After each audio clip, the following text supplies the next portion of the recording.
Welcome back, everyone, to session 16 of Pandemonium. Let's kick it off with a bit of a recap.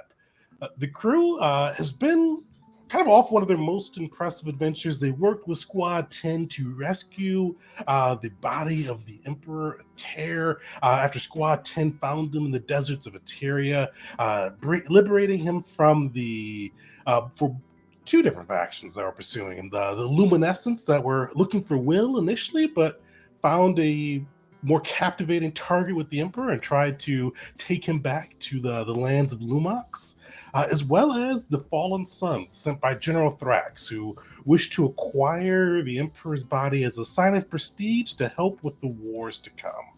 But the group in Squad 10 were able to work together, escape the Temple of Thana, and bring the Emperor's body to the Burning Dragon Monastery, where they were promised sanctuary for a time.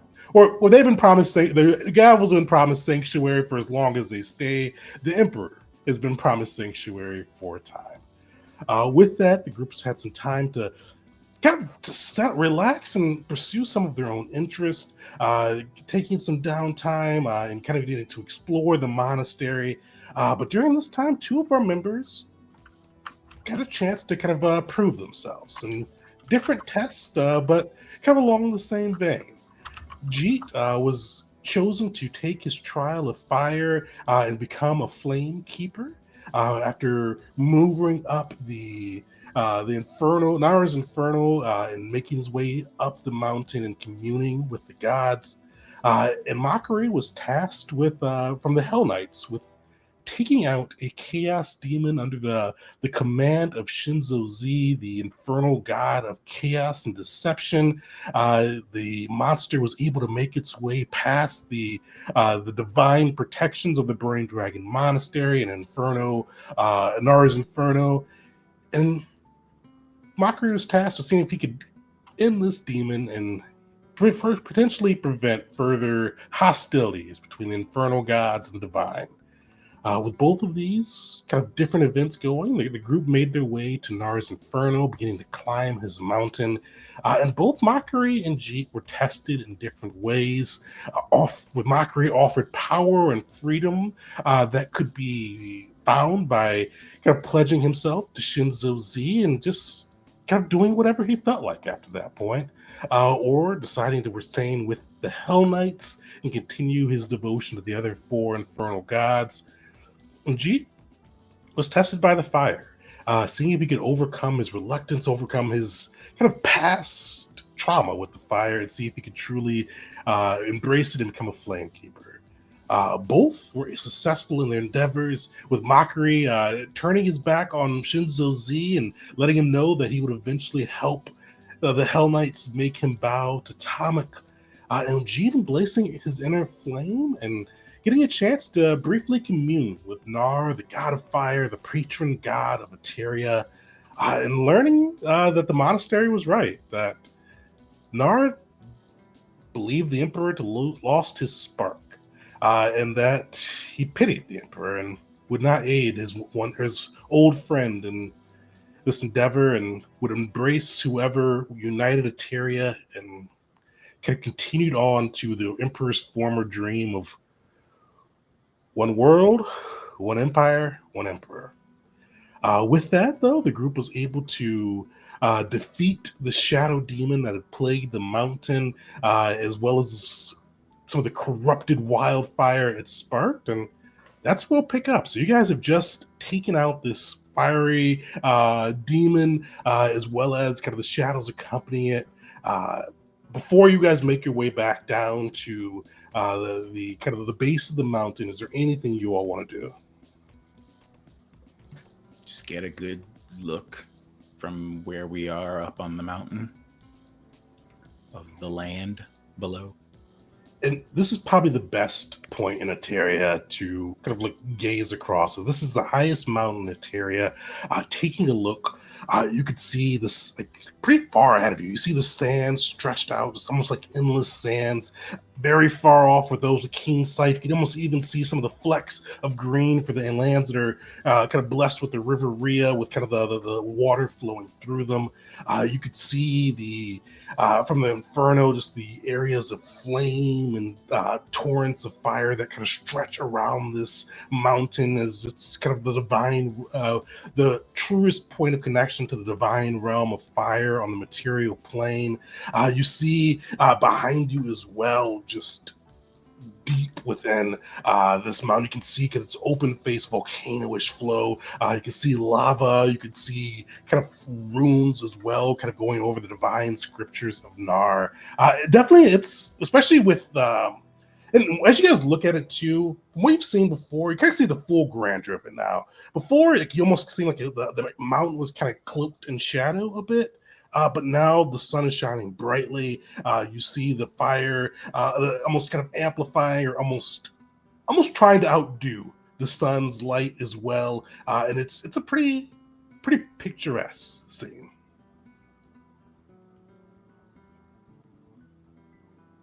All right, I don't have any other things that I need to do up here. Marker's gonna point to the scene and say, One second.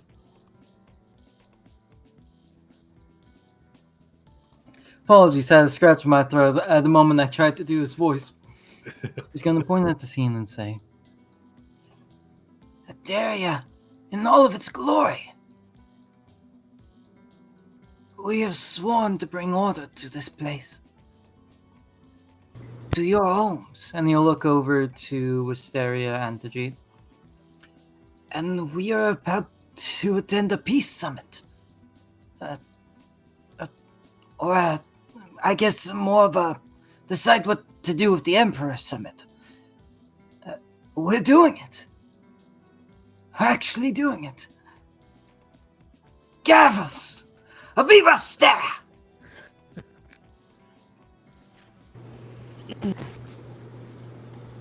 Gavels.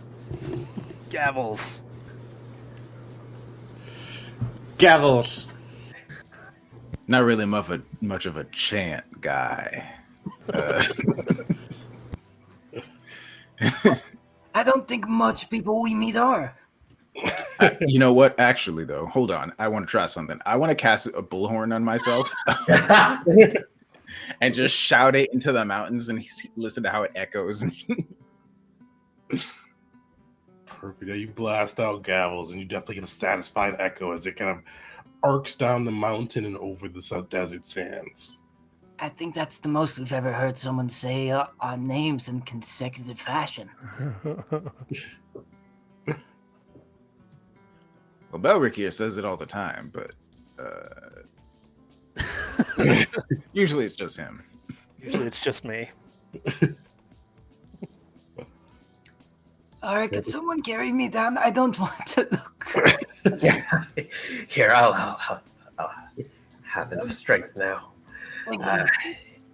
And as I'm carrying you, or helping you go down, I will also do heal spell.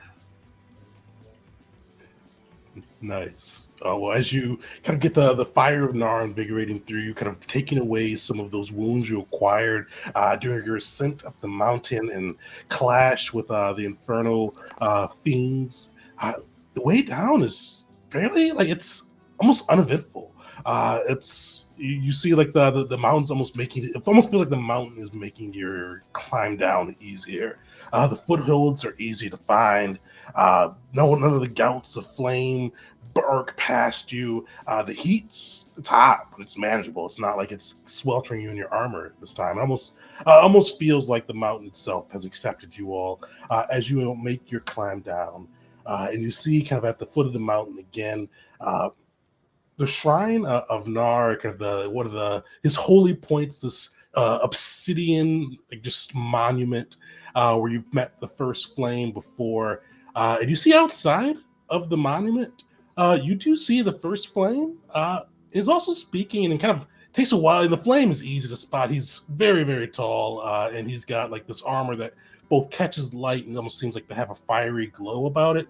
But yeah, you see a man in a dark robes, kind of leaning on a staff. And as you get closer, you do start to pick him out, and you recognize him as Commander Arx, Thrax's second in command. And you see them having a not spirited discussion, but definitely an animated discussion. Like, doesn't seem hostile, doesn't seem like aggressive, but definitely hand moving, arcs occasionally, kind of laughing. It does seem like a pretty friendly discussion.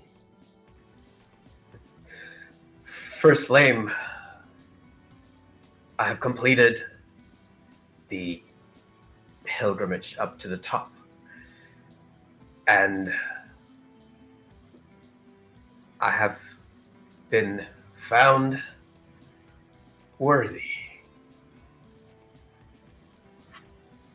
You see, kind of the first flame turns towards you, and he actually lifts his helmet off, and you see this man, human, with dark skin, with these fiery, swirling tattoos, like gold, orange, and just like almost like licks of flame, kind of tattooed across his face. His eyes glowing a bright red, and you see his face, like a small smile, but you do see a smile upon it.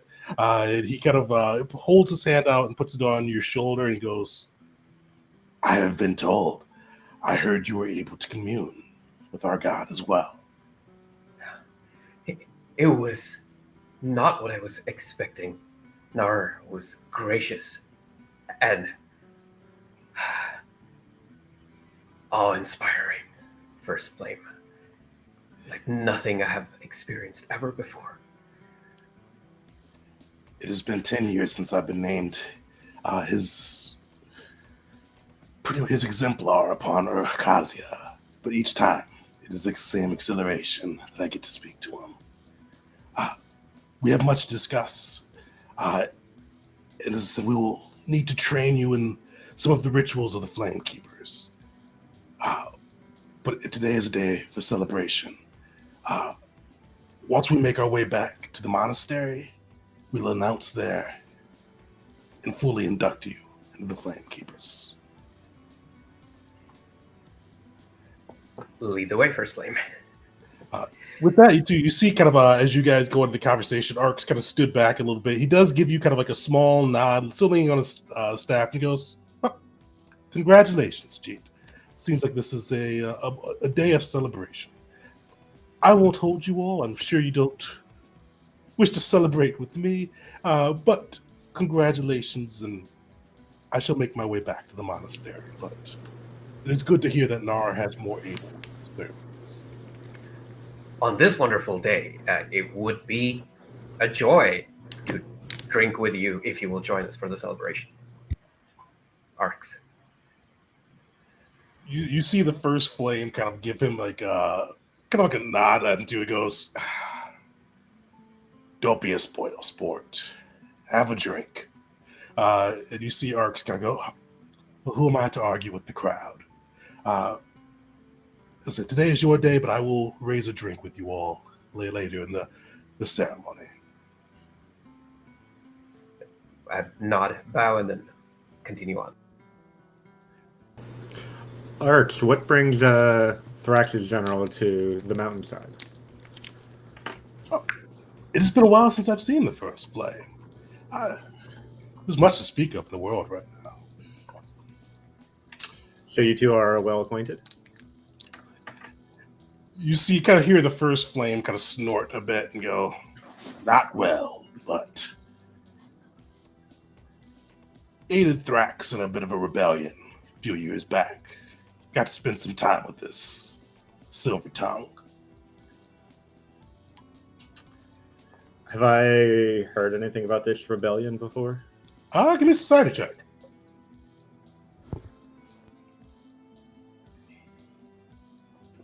I think Atarian lore would be appropriate here. Oh, I've got a terrier. Oh, well. Haven't come across it. It wasn't a major rebellion. It's something that kind of with your even not knowing about it, you'd probably guess that something that was kept quiet. Something quietly dealt with.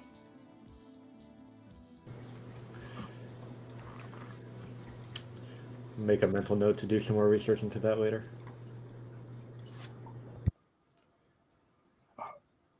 But the first flame kind of throws his helmet back on and he goes, well, let's not hold it up too long. Let's make our way down. I know Mulise is very eager to see our favorite apprentice performed. With that, you do see him kind of start to trudge down kind of the path towards the monastery. You guys see kind of the Burning Dragon Monastery just lit up, flames, fire. And you see a couple of people kind of waiting towards it, kind of on the path. And one of them does probably stand out the most to you. I don't know how long it's been since you've seen her. But you see her in the middle of kind of 4 Clan Abe guards. Find your mother. And gee, what does your mother look like?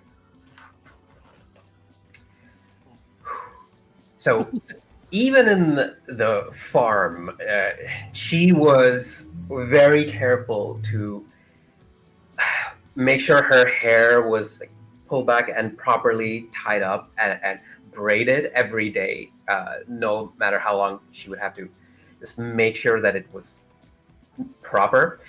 And then now seeing her with the more finer silks and some amount of ornamentation, but still the same like pullback braided hair, it seems now that she looks like she's found her place in a sense. So now she's still standing just as tall as Jeet, but there's just this more of a feeling of presence that she has now, where previously it was all something that she tried to have more of in the farm, but just didn't go anywhere. Definitely. You see she's kind of like looking up the road, like I kind of see her like looking between some of her soldiers and speaking with them, and then kind of like even not anxiously glancing, but definitely you kind of see her even as you're approaching, you catch wind of her before she sees you. Kind of she keeps turning and looking up that way. And as she finally actually catches sight of you, you do see a smile form, and like she almost starts like you see like not a twitch, but like you see somebody like start to move quickly. Like she like almost like she wants to like kind of move very quickly, but then kind of like almost pauses herself and then slowly walks over to you, though the smile remains upon her face. And you hear her call out and go, Agnichit, it is good to see you. Has your day been successful? He goes forward a bit stiffly, not as much of a smile on his face, and he gives to her the full bow that he gave to Nar, like all the way to the ground. Mother, it has been very long since I last saw you. And then slowly he rises up again. Yes, my day has been successful. The training of the monks has borne fruit. I always told you were touched by fire. I never doubted you once.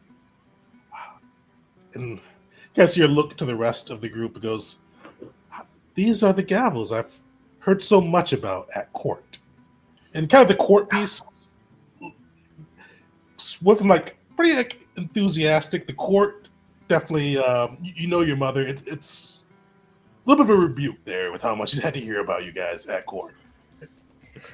Markery will give a weak wave. Mother, these are, Hello. of course, the gavels, the companions that I have been traveling with. This is the will of Rashanael, Belric, and Bear. This is Jeet.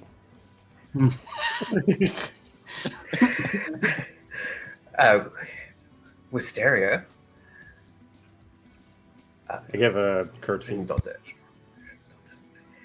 And the one ally of mine without whom today's mission may not have been successful.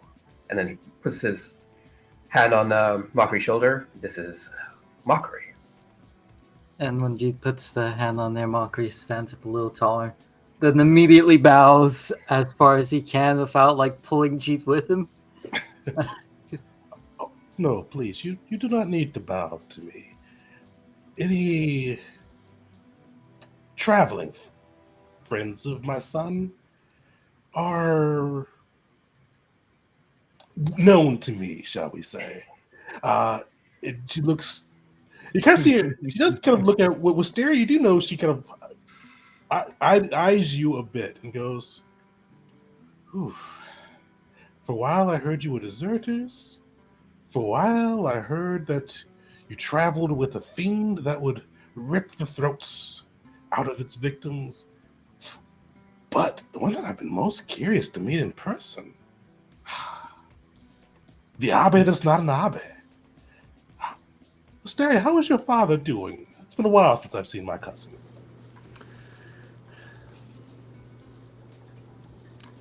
It's been some time since I've seen him.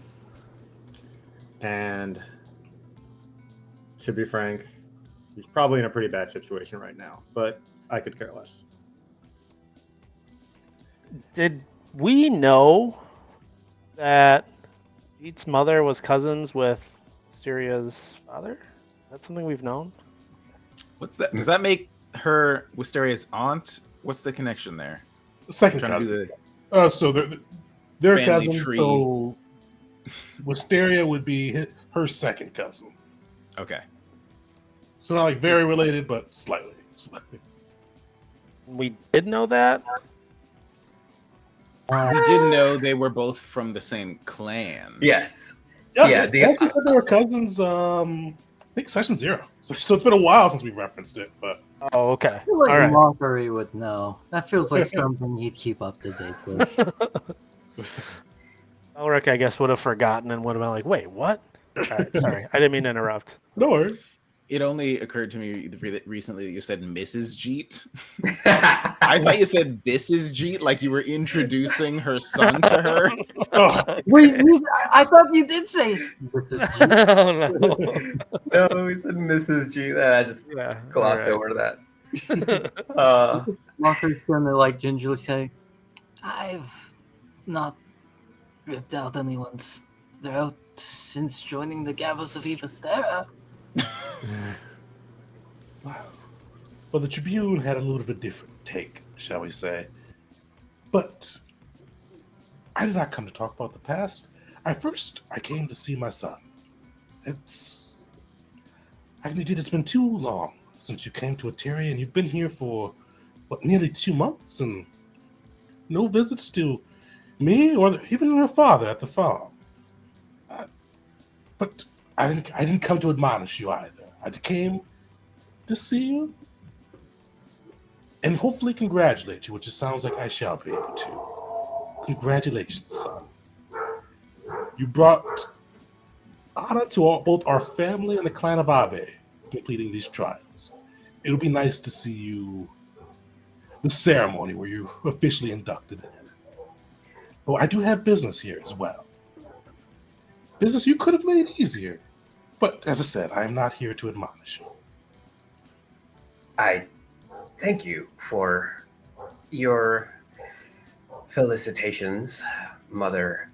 This day would not have been possible had it not been for you. The hint of a double-edged to that statement. I understand that you, as much as the rest of us, must be anxious about Eteria's future, and this is something you and I should talk about.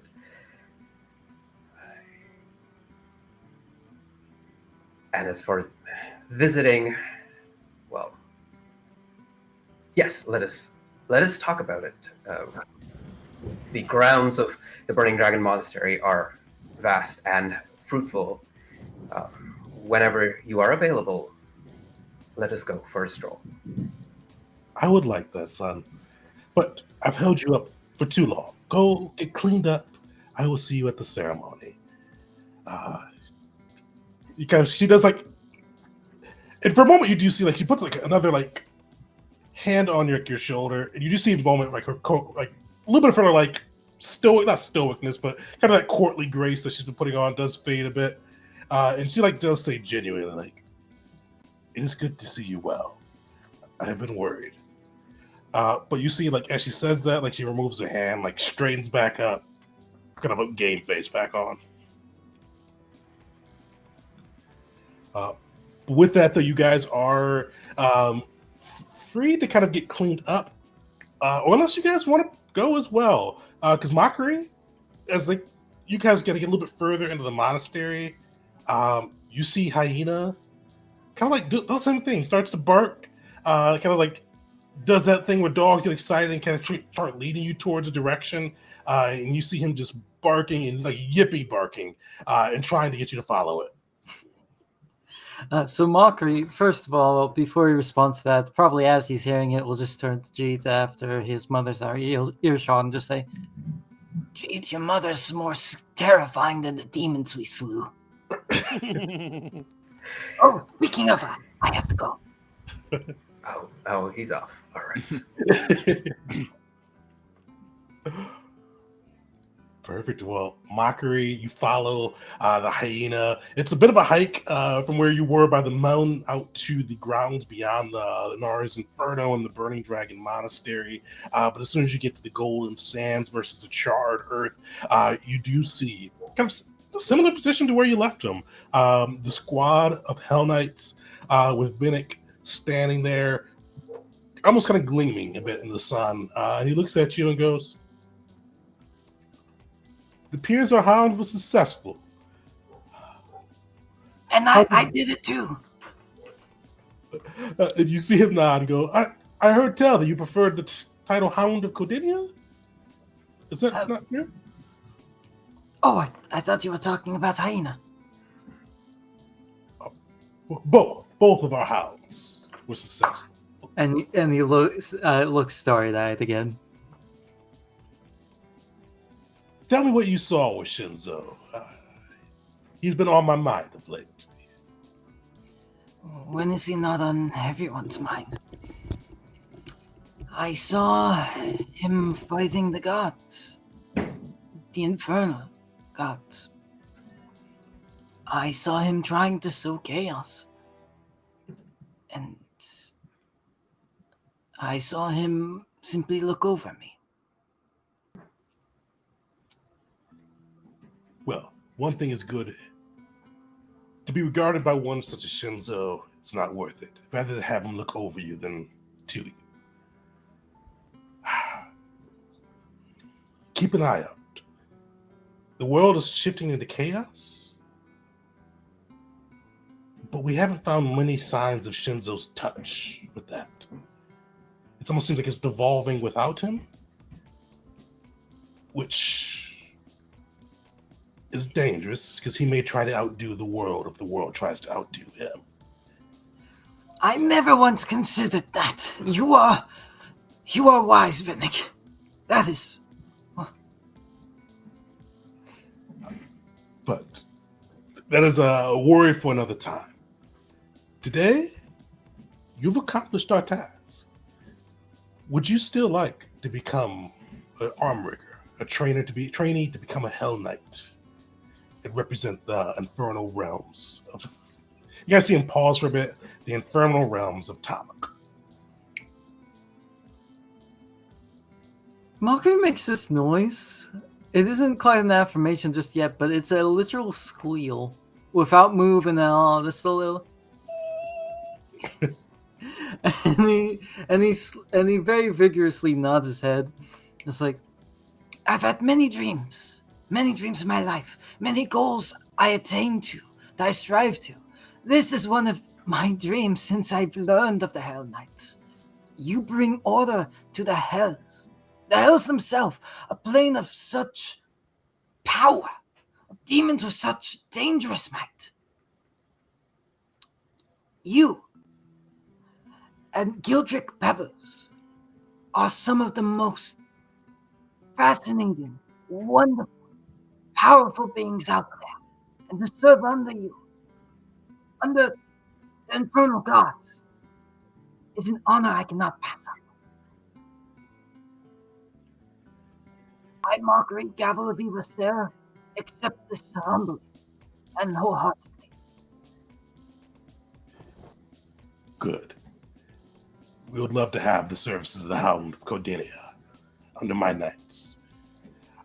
You see him bring out this kind of like bag, and you see like it is made like with this metal, and it looks obsidian, but sometimes it seems to shift in color. And he goes, within that bag, there's enough metal to make your own Hell Knight armor. Design it. And then within as well is a recipe for how you should forge it. But forge it with our image and your own in mind. Because while you will bring order, the order that you impose must have your bits of yourself within it. Forge your armor, and then come back to us, and we will complete the training you need to become an armmaker and serve the Hells. I know exactly who to go to for aid with this. Thank you. And I'll ask this: does Mockery know if it'd be in bad taste to ask for Vennick's autograph and/or favor to like get Pebble's autograph? Give me a sense motive check. Oh no, he's not good at that. So did you say Pebbles? Gildrick Pebbles. He's a character from our old campaign that like got blessed repeatedly by different infernal gods after Ichabod, which is Burger's old character. Like he was a summon that got abused to hell, and then eventually turned the party multiple times, but eventually turned on the party for real. But never got to fight them after. Yeah, he never did. Yeah, you'd know. So you get a pretty good read on Vennick. Vennick's he's slightly arrogant. He is a very handsome dude that's very powerful, son of two gods, and pretty not full of himself because he can do a lot. But he definitely has that trace of arrogance to him. He'd be very happy to give you an autograph. He is. You guess though, he would not get you one for Pebbles. Damn. So Mockery brings out a piece of paper and just like, Can I have your autograph? You see kind of like a slight tug, just smile, and he goes, "Of course, you'll be an arm rigger. It's a pittance to offer." And you do see him kind of sign, like very flourishy, very like cursive, like what's the word I'm looking for? signature? No, not signature. It's a C word, but it's not cursive. Very ornate script that he does. Calligraphy, very calligraphy style script that he does as he goes through and signs it. He goes, "You're an arm rigger. Come back for your training. When you have a week free, we'll induct you in and allow you to serve the Hells." And I better not see this on eBay. Mockery's nodding as he looks at it and just says, Of course, and I would not describe this as a pittance, not to contradict you, of course. I must go. Thank you.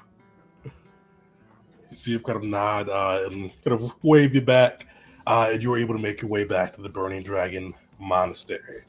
So, this night, is there anything else anybody wants? Well, there's probably a good chance for the Gavels to meet up because you guys called for what to do with the Emperor Summit. What does the Gavels want to do with the Emperor? I don't think we decided that. I think G was the one that called for it. Yeah.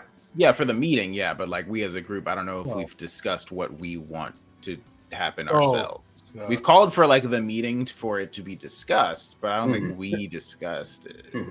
Yeah, you guys have it. Yeah. You guys have it.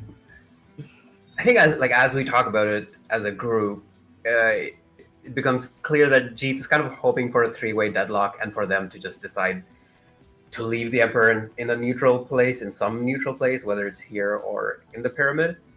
But can he push for that? I don't know. He will say that probably one of the things that people will have to address is if someone says put him in a neutral place, someone will say, well, he needs to be under armed protection. So that's a concern that will come up during the summit. For a neutral place, there is always the arbiters. I mean, we're not going to use this body for power, and we as in the arbiters. And while they would prefer not to take his body out of Eteria, near the walls of Eteria, perhaps that could work.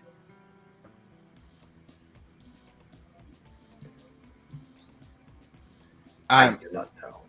personally in favor of leaving him in a neutral location as well, but I think beyond that, this meeting now this is just a guess, but I think that this meeting is going to be more about who's going to rule in the interim.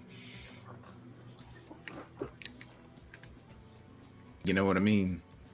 So I feel like that might be a more pressing issue to discuss. Because whatever they decide, something has to be done about who's going to be, whether they expect the emperor to wake up one day or not. Somebody has to be chosen to take his place for now, at the very least. So if we want to avoid a war, this is probably going to be the last chance to do that. So we have to make them agree that none of them are. We have to be neutral on this. If we cannot oppose Jeet's clan, but we also can't join with them. I'm confident that at least one of these organizations has the resources and knowledge to return the Emperor to a conscious state. It's just a matter of convincing them to work towards that goal rather than their own selfish interests. Which ones would even want to do that, though? With no offense meant, of course. Drax, probably. No, it would be any side that thinks it's going to lose would rather than see the Emperor return than one of their oppositions win. Wisteria, do you have certain knowledge, or is this a guess that one of them might know? Let's call You it a guys strong. remember that Melissa did tell you that his soul had been split into three, which was pretty unheard of magic. Yeah, I don't have any evidence supporting that claim, but with the powers and resources that have gathered here, I'm willing to plan based on that assumption. One thing that I don't understand, there has to be some other factor at play here, because we've received information that implies that Nar is dissatisfied with the Emperor. But that can't be the cause for his coma, because how Nar seems to still be open to the possibility of the Emperor proving himself, and the Emperor clearly can't do that in the state he's in. So what I don't understand is why isn't Nar even giving the Emperor the chance to prove his worth? Because I don't think Nar knows what's wrong. If he did, I believe he would intervene. If any of the gods did, this is an entirely new ground we are walking upon. The splitting of a soul. Preposterous until now.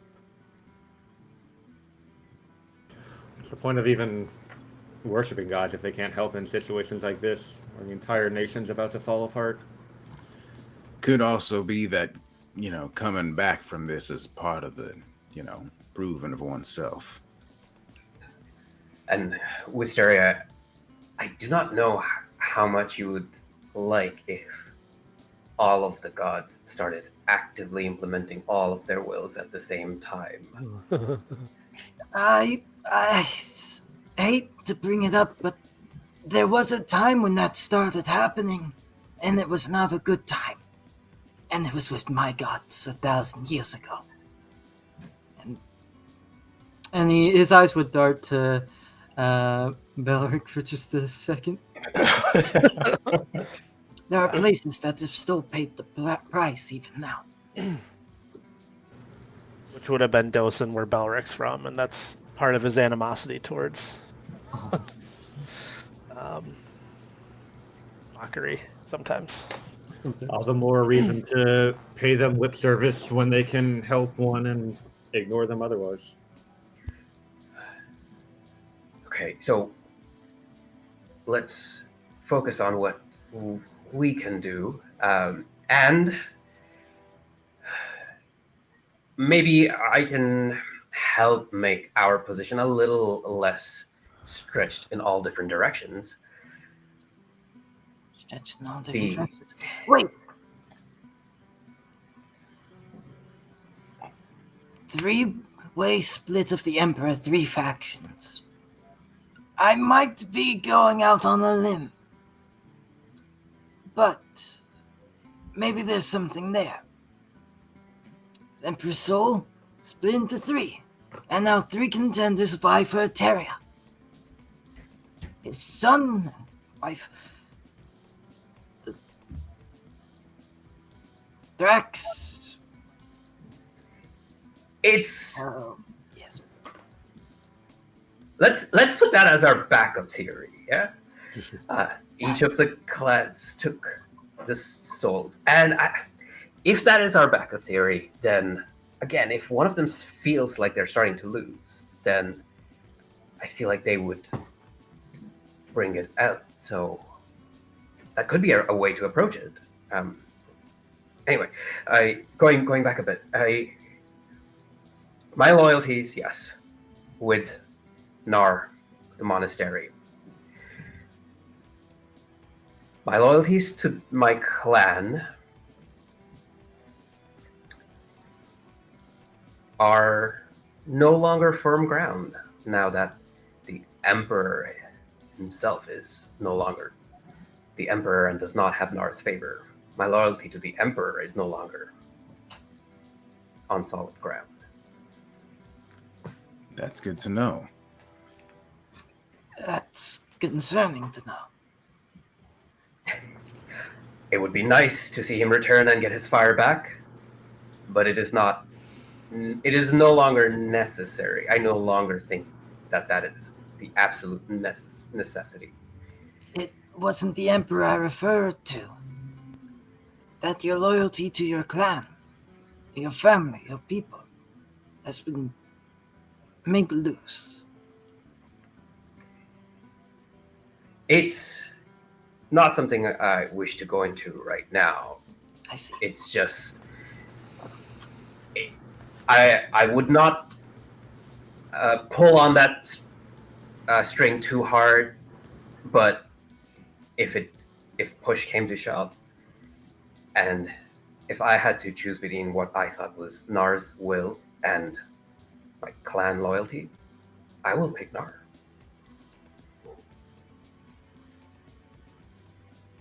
Okay, we can keep that in mind.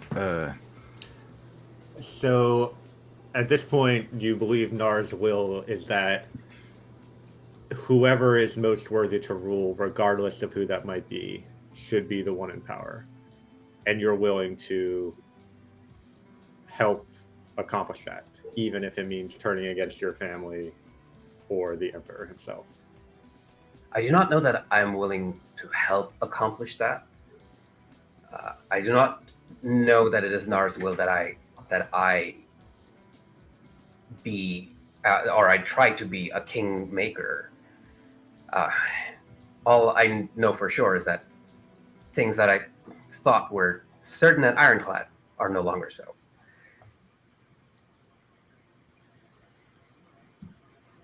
All right then. Well, Oh, I feel like I am still a little uninformed when it comes to the actual desires of, the imperialists and the.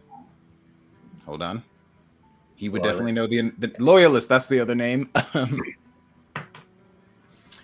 I feel like I still don't fully understand the exact desires other than, power, right? You know what I mean? So I find it difficult to throw my, hat in with either one of the factions. Thrax, at the very least, has proven himself to be a man of his word, at the very least. Whether it'd be a good ruler, I couldn't even begin to guess, but He has that's all. something. He has Orcs. Orcs is a clever man, and would likely take his place as advisor and perhaps the Shadow Ruler. He seems honorable as well, and I believe Thrax would keep him in check, so he didn't do anything too terrible. The two factions want one emperor, one world. At the end of this, they will turn. Once Eteria is united, they will turn against that world. Do we know if Thrax also wants that? Thrax is one of the two who wants that. Ah, I have opinions on this. You may not like them. I think it's a step in the right direction. But that's my political standing. And Yeah. if we did have to choose a side, now that Jeets said what he said, I do believe Thrax is the most worthy. When he first said he was going to rule, I was more hesitant. With time, thought, a lot of thought and meditation, and reading, I believe he's the most worthy. At the pick, he should be emperor.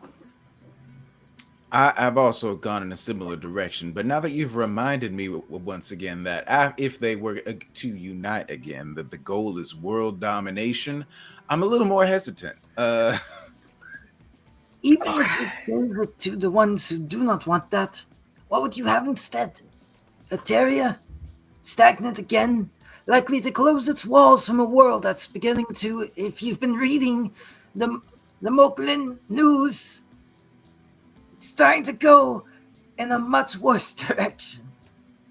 It is better to have an actual player on the board than a whole space walled in to just let itself stagnate. I think I would rather have a nation sort of keeping to itself than trying to oppress the entirety of everyone else. The Alright. point right now. Sorry, Wisteria, go ahead. I was just saying Belric would have nodded in agreement there. Go ahead. The point right now, though, is just to put the house in order. It's the common folk of Eteria that are suffering and will suffer even more as this thing escalates. Once we put that in order, then any other differences in philosophies, both theoretical or applied, can be discussed at that moment. Even And more reason that's why true. Thrax. Oh, sorry, go ahead. And even more importantly, if we're the ones who help put that in order, that'll put us in a position to have influence in how that happens and what happens after things are in order. That's also true. That's All my right. objective here. It's even more reason to give it to Thrax. He cares for the common people. He's take a vested interest in us. And he's even used us a little bit to gain more forces for himself. Even some could say it's a betrayal, what we've done to him. I think not. But even our going against him has led to him gaining more troops, having more opportunities. I truly think our relations have not been sullied yet. And he would make a good, honorable, and strong ally. Yeah, the things he was saying about us in the news were surprising to me. I was expecting it to be a sort of, I honestly expected to be labeled sort of interlopers, traitors, and, monsters and all those other good things. So the fact that we were given a mostly positive impression in the local news was very surprising to me and very welcome. He is to his word, and I will admit, I think that did influence me a little bit today. The fact that we can be in his good graces without outright aligning ourselves with him is some level of motivation to continue at being the neutral party, because he hasn't given us any reason to turn against him or to beg for his approval. Can we say the same of the other factions if we went against them? Would that be possible? No, actually, right now we cannot say a lot with any confidence about the other factions. This is why I think having a conversation with the other arbiters would be a good idea, since they have been to both courts and can tell us more about their individual dispositions. Very good idea. I mean, what we do know, although this is somewhat out of date, is that the loyalists wanted to preserve the empire, maintain the policies of the emperor until he returned. But now that, I mean, his body's returned, we're not sure what their stance is on that. And then the imperialists were claiming that the emperor was taken by some outside party and were using that as a reason to go to war with other nations. But again, now we know that that's not true. And so I'm curious what the imperialist stance is at this point. I say one We'll thing. find out at the summit, I guess. It cannot be the loyalists who get the body. If they want to continue what the Emperor was doing, that displeased the gods. That is true. Of the three factions, the loyalists, ironically, are the ones to whom I hold the least amount of loyalty and the favor. So I think they are the ones I'm most easily to discard out of the options. To me, it just boils down to the High Prince versus Thrax. Thrax is a good military general, and he has honor. He keeps his word. These are all good things, but does he have training in running a country? Would the people flock to him if he doesn't have the kind of name recognition that the Emperor's, the High Prince does? It is the nobility who dislike Thrax. The common people, they love him. And while that could cause some issues in the short term, long term, I think he would be a good ruler. He clearly knows to spread out. Does his net and the people who ask, who can help, like us. Something has gone wrong with your microphone. I think I can no longer understand what you're saying. You Yeah, sound like the last sentence. very muffled. Is it still happening right now? Oh, it's great now. You're back. Mocker would say, What's a good fishing metaphor? To cast out his net. To get people who are good at ruling to help him, like orcs. Like us. Advisors. All right. Can you remind me, the prince is the emperor's son? Yes, correct? Yep, High Prince of Terza is the Emperor's son. Pretty unusual, though, too. He's like his first offspring in like the last 2 or 3 millennia. The Emperor had pretty much stopped doing that because outliving your kids repeatedly and outliving their kids and all that just gets old. But due to some circumstances, Terza is born. that sounds really messed up. Oh, man. And do we know the mother? Oh, yeah, Lady Akenna of Sonoru, Clan Sonoru.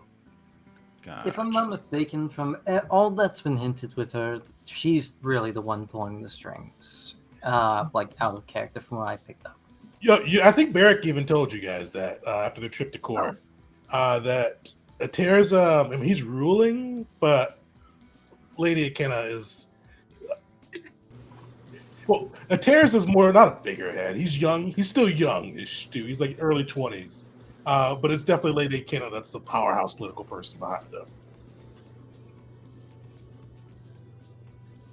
All right, I have to ask. Would it be treason to challenge the prince to a duel? Yes, absolutely. Yes, it would be. I feel like Do he's not taking do in that. good faith. We do not want people to see you fighting against a member of the royal family, whether he agreed to it or not. I think he would be a good fight. I've not had one in a while. You were in a good fight about 4 minutes ago. That doesn't Okay, count. it took us like It a would couple be- hours to climb down the mountain, probably, but you get the idea.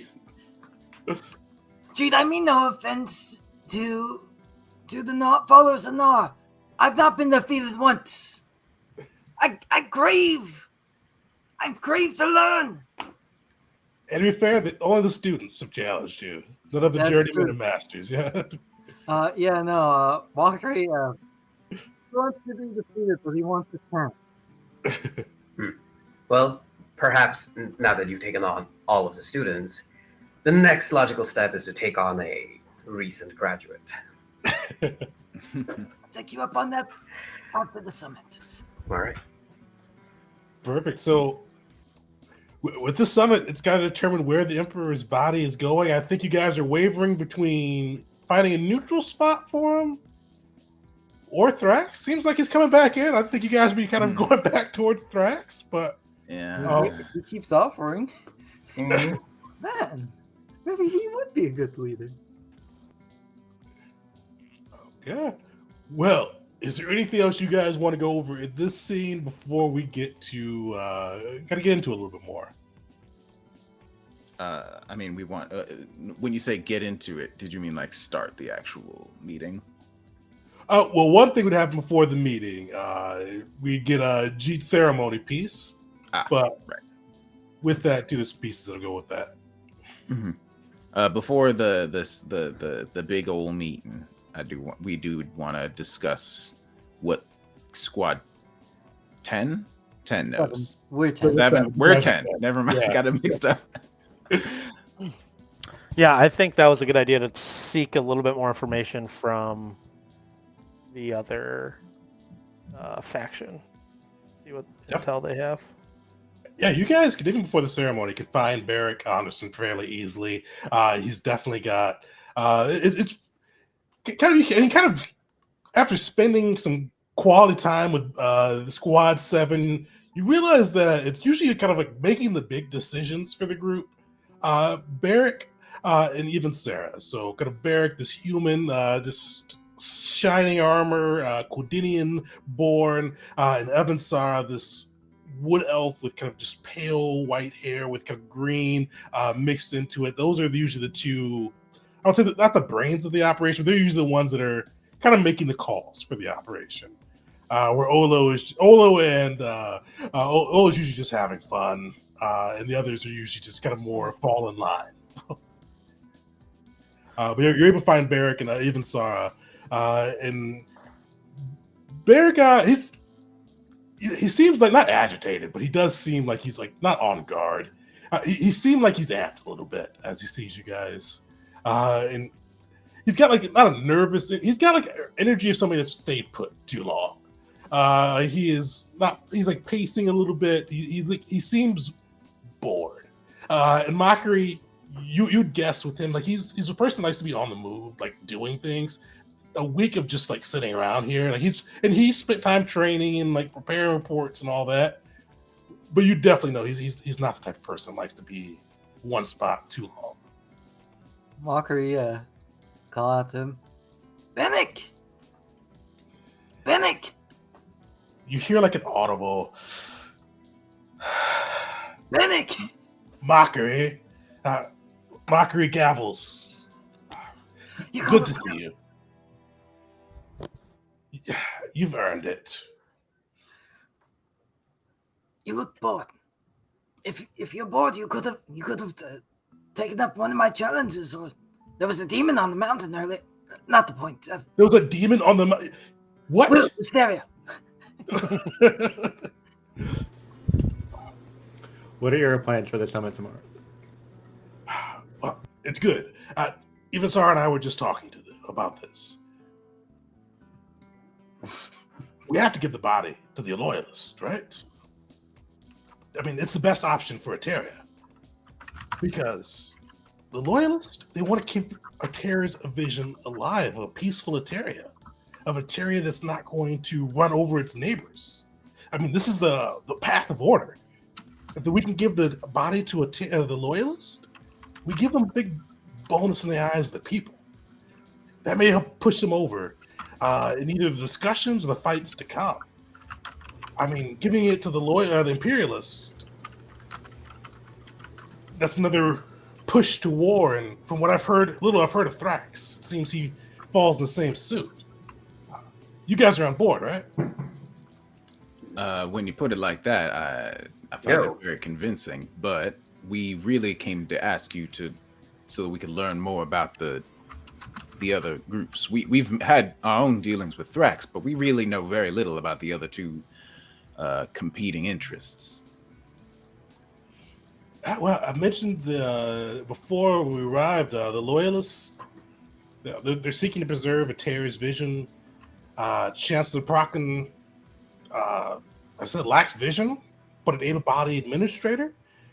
I think if he's able to earn the trust of the people and calm the other two uprisers up, he'd be able to hold a stable Eteria until the Emperor is reborn or whatever needs to happen there. He'd be able to keep things orderly. The loyalists, they'd be easy. The imperialists, Lady Akenna and High Prince Terza have lofty ambitions. What's that phrase the Etarians are so fond of? One world, one empire, one emperor. They want that. They're driven to that. Terrace has been raised for that. They're dangerous. No offense. He kind of waves to G. You know, something just occurred to me to consider that perhaps they orchestrated this. If they've been trained to sort of bring the world under their control, and the Emperor previously was not in favor of that.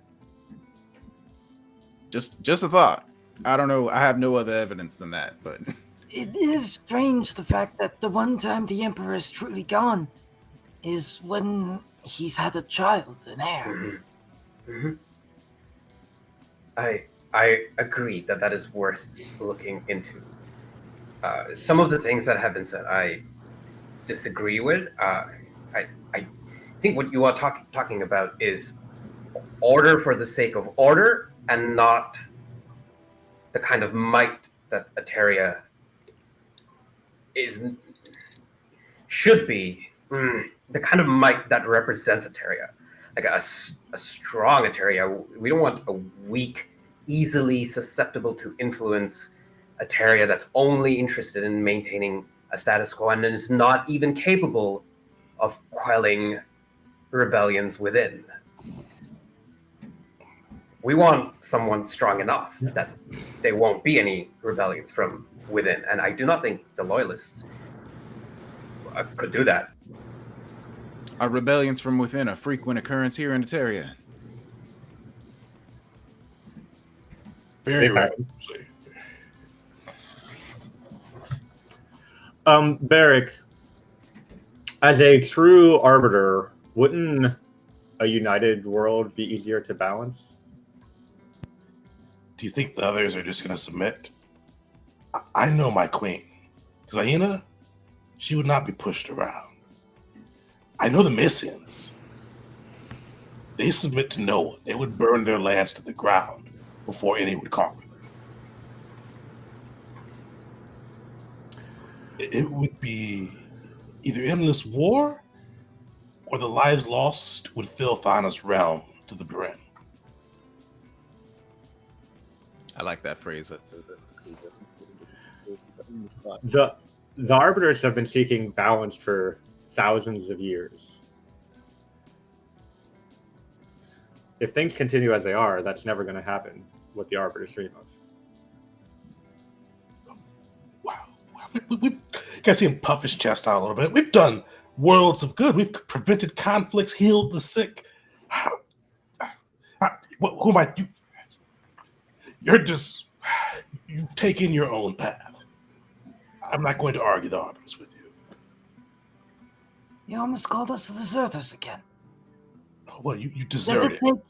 Does it take merely a single disagreement for you to go back to that? I've acknowledged your own group, the Gavels. I've acknowledged you've done good. But you are deserters. We never stopped. I don't think we ever stopped being deserters in his eyes. This is probably the sharpest Mockery has ever looked to Bennick, and Mockery for once doesn't back down and just keeps a gaze in Bennick's eyes.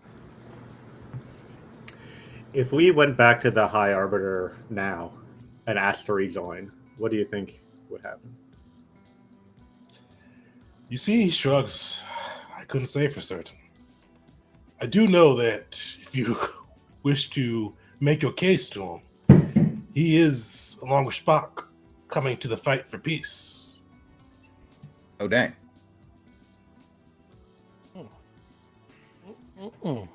I did want to go to the fight for peace. Are you entering the tournament, Bennick? As Mockery's face kind of lines up.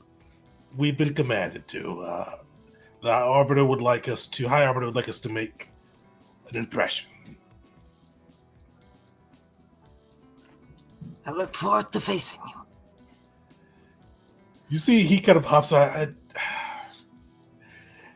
Arbiter believes that increasing our standing with the people can help us do more good in the future. I'd rather just go out and do more good, but I follow orders. There it is. You just said it. What? You just said our entire issue with what we were given. Why we deserted in the first place. And I added, I follow orders. The High Arbiter's been around longer than you. If you followed orders, we'd still be investing on. And he Right. I don't think he thinks that's a bad thing, unfortunately. All right. So you are in favor of the loyalists. The High Prince. I do wish to ask the High Prince and his mother, are they capable rulers? You see him kind of sadly nod his head. He goes, Lady Akenna is probably the most adapted political mind I've come across.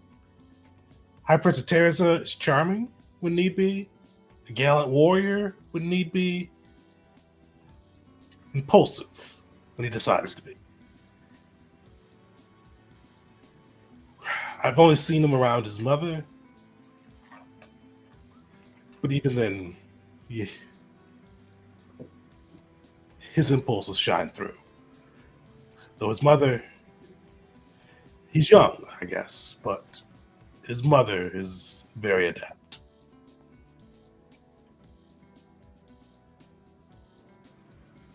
Well, that is something, yes. That turning to look at the others, the people who we know to be good at ruling. Right. We could advocate for the Emperor to be kept in a neutral location forever, but at the end of the day, either way, whether we give over his body to somebody or not, I still think it's going to be a major decision to pick out, who we think should be in charge since, in spite of that. So, I mean, because if we don't make a decision, then I feel like they're just going to begin to fight for it. Will looks over at Jeet and Mockery. I don't think I can budge on this. I can't back people who want to dominate the entire world under one rule that all the peoples of the world couldn't possibly survive under one rule. They would be fighting against it constantly, at least a significant portion of them would be. I don't. Maybe for the first 100 years or so. Oh, that sounded wrong out loud. Oh, Right. Belric, I'm with Will here. I mean, I joined the Arbiters to help bring balance and reduce bloodshed, and whatever path results in the least amount of bloodshed is what I would opt for.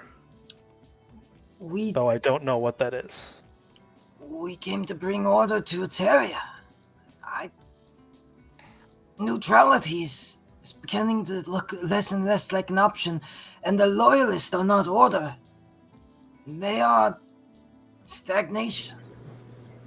More of the same. I would And much right now- rather stagnation than endless war. Wouldn't you? An imperialistic. They call themselves imperialists outright, openly. Here's the thing. Oh my god, I love that I'm about to make this argument. The world is in chaos. Yes, Eteria is in chaos. We've seen already soul magics, the likes of which have not been seen before. There are forces at play here that we have just not encountered. And to challenge these forces, it would be nice to have one strong nation with one strong army and the favor of a god, so that it can, or one strong god, so that it can, police the world. I agree. One thing I'll mention too, we were talking about this a while back, but one of the other three principal Etarian gods, Senso, the god of warfare and chivalry, did back the Imperialists. Oh yeah, that was the thing. And remind me, is that an infernal god? No, he's just a regular god. He's he's a mortal that was promoted to kind of divine power. So there's Shinzo, the god of warfare, and then there's Shinzo Z. Senso, yeah, confusion. Senso, the god of warfare. Yeah. I was getting those mixed up, I think. For me, I always pronounce them the same. But this is an interesting situation because Mockery cannot back the loyalists. And I mean that as like, it's anathema to him. Actually anathema to him. He is the tyrant! What was it called? Oath? Dedication? Either way, he cannot allow someone weaker like that to rule. At least in his perception. The loyalist, actually anathema to him. Right. And then Will's whole deal is freedom. Yeah. Oh no. So here's you got Human Hellhound and Guy actually with his ancestral angel. So this is what we come down to, is that if we are having trouble picking a path ahead that aligns all of us, then maybe we are asking the wrong questions. Maybe what's happening in Eteria is not the thing that we should direct our attention to. Is that in character you're saying that, or yes, that is in character. We have already seen this a few weeks ago when I was so certain that Nar, Emperor, and Clan Abe was all aligned. Even then, I said that maybe looking at other issues could be a viable approach to spread our influence. Well, we have we've done Thrax a favor. We've shut down the operation of people disappearing. We've done a fair amount in Eteria. If we cannot find a way to move forward with the Eterian crisis as a united front, all of us, then perhaps there are other things we could turn our attention to. We certainly have been hearing about a lot of conflicts happening elsewhere in the world that could certainly use someone's attention at the very least. Face in its entirety to begin with, or the bounty on the one who made those metal men, or terrible things, really. Sorry, what? That's when he Was declared war on Mokulin. I've forgotten some of these things, I'm sure. So that was a bit of news. The Finian the Forge Master, usually kind of the master forger that had been responsible for a lot of Mokulin's inventions, including the horrific Forged Men, fled the nation and has a 30,000 gold coin bounty on him at the moment. Oh, so a guy with an army of robots has gone rogue. Yep. Good. And a little spark of divinity. Right? Oh yeah, that's right. Even better. Yeah. Wasn't he really quiet during like the court session of all the gods that one time? Like, Oh no, he didn't get. He's not. He's not that. Because he only has 1/5 of a spark. oh yeah, He didn't get included in with Caru and the rest when they started stealing like fools. who was that? This then? guy was around for your last campaign 1,000 years ago? You got a spark of divinity, and he's definitely one of those flesh is weak. I'll just keep grafting upon myself until I no longer have flesh. He's supporting the glorious evolution, of course. Yes. The machine is eternal. What's that? Yeah, you guys are not locked to Eteria. How messed up would it be if we just left before the summit occurred? No. Just I think bail we off have to the at least right stay way. for the summit. We're gonna be here. We for the organized it. Yeah. How much time do we have left? Like, is it today or is it like tomorrow or? It is tomorrow morning. What we'll do, so we're going to take a quick break now. We're going to push, we'll say in game, your ceremony will be after the summit for promoting there. We're getting the downtime pieces. But then we'll come back into the summit. So you'll get to meet all three of the factions. Well, you already met Arcs, and you've met Jeet's mom, but there's more Imperialists on the way, as well as the Loyalists too. So we'll get to go through, get a chance to meet those guys, make your choice, or kind of see if you can persuade the groups to your whatever. I'm not sure what choice you guys are. We're going to persuade them to, but or even just stand out of the way and let them make their own choice here. But yeah, and you get to learn there's a lore piece coming too. Mockery, I think you had something. Yes, Tegan, I asked it before, but now I ask you directly out of character. Would it be treason to ask the High Prince of Terror to a duel? It wouldn't make you look good. And with the duels, you have to either have standing or a major grievance to have him like accept it.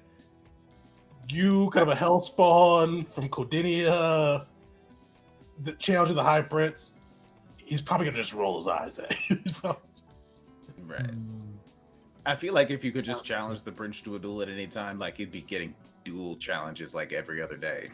Yeah. Also, I believe the prince is not here. He's sent people. Oh, yeah. Perfect. So 5-minute break. Come back. Actually, let's come back at 8:45, and then we'll get to the summit, and then hopefully downtime. But I'm not sure if we'll have time for that this session. And we'll get that going. So see you guys in a couple minutes. Welcome back, everyone, to part 2 of session 16. So basically the crew's still up in the air, actually, a little bit, now that I think about it, about what they are doing next after speaking to Barrick, representing Squad 7 of the High Arbiters, who recommended the Loyalists take the body of a tear to stability. And with that, though, there's 2 other factions that are involved. I've got the Loyalist, the Imperialist with Jeet's own mother representing them for the negotiations, in part at least. And then you've got Arcs representing General Thrax's faction as well at the summit for Eter. With that, though, we'll move on to the next morning. But as you guys go to the next morning, get kind of some rest in, kind of patch up any wounds that may have been there from the day before. Fairly early in the morning, though, Jeet, you do hear a knock at your door.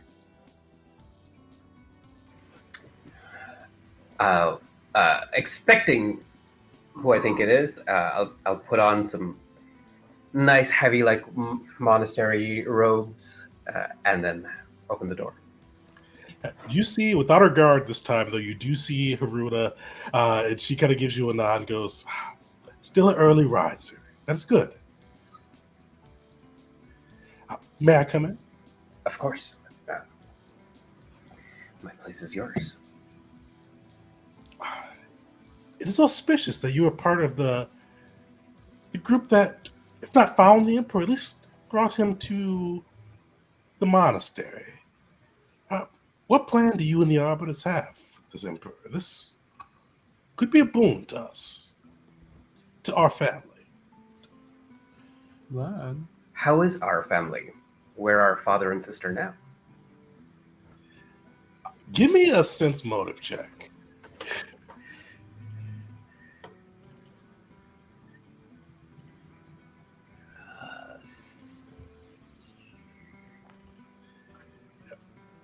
You see, with as she mentions that a bit, like your father, she didn't like really react to that. But you see her face kind of twitch a bit with your sister, and she goes, "Your father's on the farm. I've tried to get him to take an interest in the world, but he's happy there. He's well. Actually, what did your family grow? What's the farm grow? I'm gonna say rice. I'm just gonna take this. Yeah. He's happy with the rice paddies, and you guys hear a bit of real frustration. You know he's never wanted more. And sister, what is Leela up to?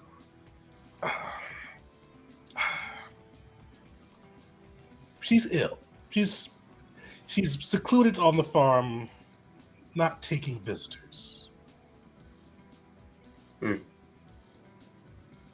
I have some amount of training in medicine, so perhaps now would not be a bad time or soon enough to visit her. But of course, you asked about the Emperor. What do you think of the Emperor in his current state? This is a sad day for the Empire when we have 3 factions trying to carve up the Empire and no Emperor to lead us. I'd like him to be woken up immediately and to rejoin and re-lead.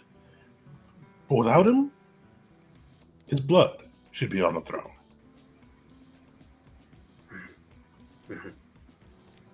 Well, I hear that the prince and his advisors form a capable and ambitious and perhaps even strong ruling class. Yes? Lady Akenna is the most fierce woman I've ever come across. And as I said, this could be good for our family. She's promised that if we are able to secure the body of Emperor Ater and bring it back to Sona, she'll elevate me to a clan elder within Clan Abe. Okay. Eyebrows way raised at this point. It could be good for us. We'll finally be one of the decision makers. And you see she looks at you, kind of holds her hand out. I would take the spot initially, but your sister, she does not make good decisions. I would want you to have my spot when I was done. There have been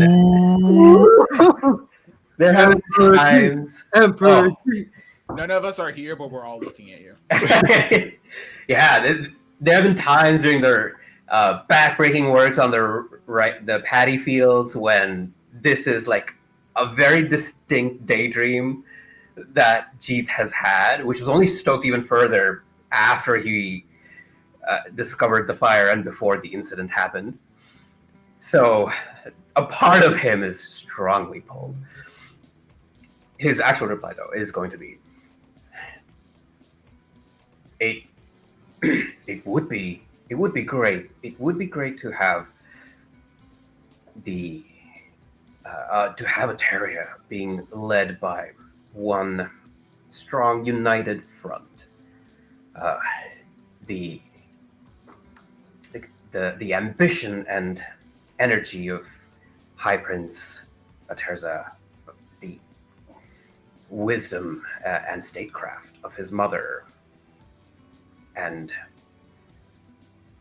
who knows, perhaps someday also the might and leadership abilities of General Thrax, all moving together as one. Would that not be a wonderful, wonderful day for the Empire? One step closer to Emperor Jeet. If Thrax submitted, he's a very capable general. I would love to have him under our command. What? But why do you think he is resisting the High Prince's leadership? You've met Thrax. Loyal to the Emperor to a fault. He just does not rub people the right way. The commoners, they cheer for him, but he does not know how to play the game. He thinks he's a soldier, and he's got his so precious honor, and he thinks that will be a shield to him for all. But the world isn't black and white. The world won't be won at spear point. You need the spear, but you also need the mind behind it. And not every engagement is a tactical engagement. Mm. Mm-hmm. Mm-hmm. It would be, as you said, it would be wonderful for our family, for perhaps even the Empire, if High Prince got the body of the Emperor. And so I wish you and the High Prince all the fair winds and the bright fires, so that you may succeed at the summit. Cassie, like she's listening closely. You see her eyes like slightly narrow. You wish, or you will.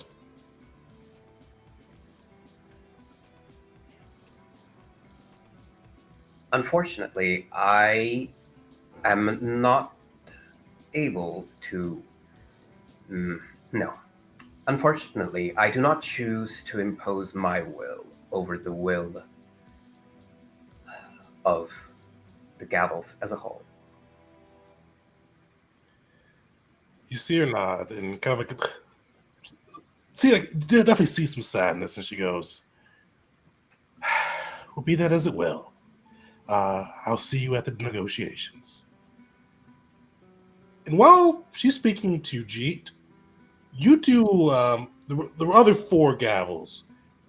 You do have a knock at your door, and you do see one of Thrax's soldiers that came along with Arcs, kind of knocking at your door and kind of saying, "Commander Thrax would like to speak with you at your earliest convenience." Or Commander Arcs would like to speak with you at your earliest convenience. I was about to say Thrax. I shall see him at. Gee, you didn't get a knock. Oh. The other four Gavels though did. Mockery with Stretch. He's not in armor right now. He's in civilian clothes, still has his sword, and kind of looked at everyone else. Right now is my earliest convenience. What if wait? We grab a drink to bring to Ox, to loosen him up a bit first. Then we go. Beric, to the pub. You have a bunch of drinks on you at all times Are anyway. Not enough. Are we shacking up right now? We're in the same bedroom, sleeping together? Yeah, I assumed we had different rooms, but You guys do have different rooms, but fairly close probably to each other. All right, I'm with you though. I like the sentiment, so I'd be down to. And you guys do have a bear with at least a half keg probably left on his back. Maybe we'll bring a Bloody Mary. You know, nice little morning. Yeah, all right, so we'll you guys grab are his staff and head over. led by his different troopers to Commander Arcs, and you do see him kind of sitting at a kind of just almost leaned back at this chair. It's like there's a whole table around him, but he's put his chair facing towards kind of the fiery mountain. You see him just kind of almost admiring the scene. And he looks up and he goes, "Thank you for joining me. Please take a seat." We come with a gift. I start pouring Bloody Marys around the table. Always good to kick the day off with a little bit of fire. He does. You guys see him he takes a hefty swill of the Bloody Mary, and he kind of leans back and he goes, I assume you guys saw the article, right? You saw the kind words my general had to say for you, even after everything." I was very surprised and grateful, to be quite honest with you. It's no more than he promised. It is what he promised. He is very, very forthcoming with his promises. What have you? What's that? Mockery would say, What of you? If you weren't with the general, I'm not saying that. Sorry, I drank a little bit on the way here. I'm not saying if you opposed him or anything, but more as you singular. I owe the general my life. I follow his way, even if I feel that sometimes there's more benefit by going my way. Because I would not have said those nice words about you, but we're not here to talk about the past, are we? Talk about the future. To be honest, like you had been just there, you're more like him than you think. You came right up and said it. I appreciate it. Well, I do have a favor, or almost a non-favor. I do have a request, shall we call it. Today we're going to go to the summit to figure out who should take possession of Ater's body, and you all, in your infinite wisdom, decided not to bring him to Thrax and myself. Now we have his hand-chosen chancellor in the Loyalist faction, vying for the body of Ater in his own home, and then we have his own flesh and blood son, the High Prince Ater's. And then there's Thrax, a general, well-regarded, but he does not live in Ater's home. He is not his blood. We, as to say, we have the weakest claim here. I could ask you to support us, but you like to do your own thing. I would just say, let's give him to the weak one. Let's not strengthen a good hand. The Loyalists seem to be losing pretty well on their own. Let's give them a little bit of boost. You want us to give it to the Loyalists because it'd be easier for you to take. And if we gave it to you, it'd be a target on your back. I really don't want to give them any chance, though, personally. What? In fact, I want Ateria as a whole to have the best chance possible. And between you and I truly do mean between you and I. The Loyalists. But they are an option that exists.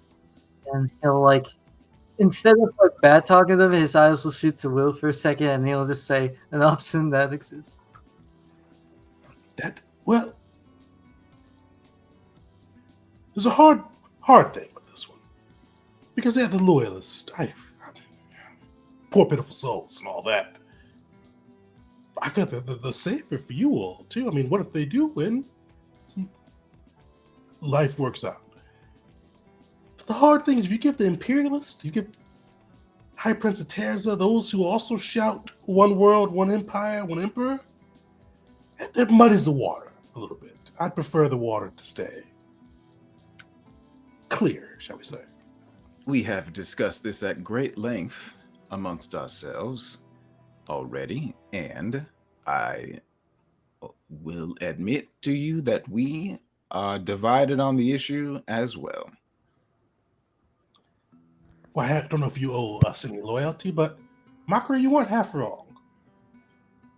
If we could have gotten the body cleanly and planned our own announcement, we would have liked a Terra's body.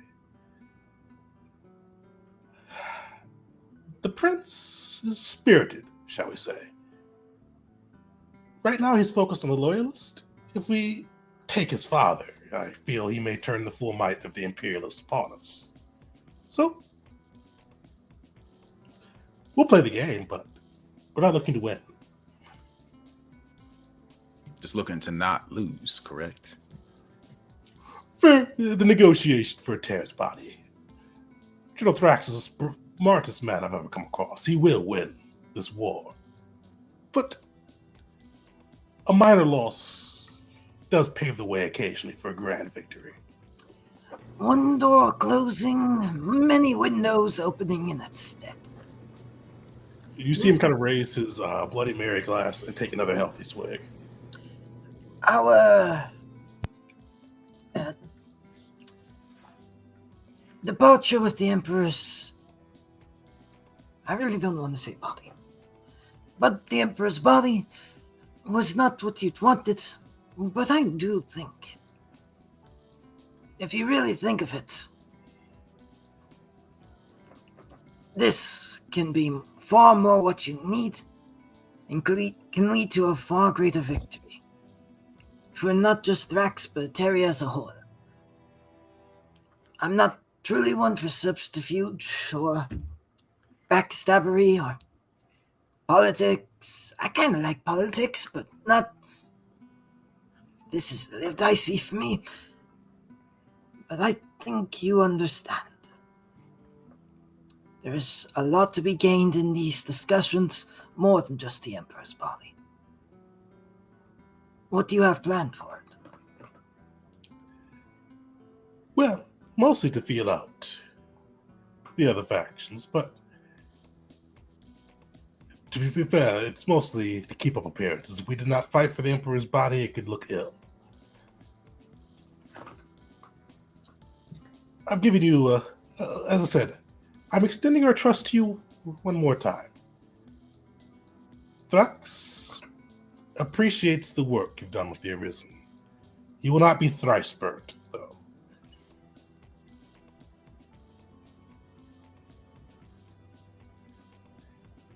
What is it?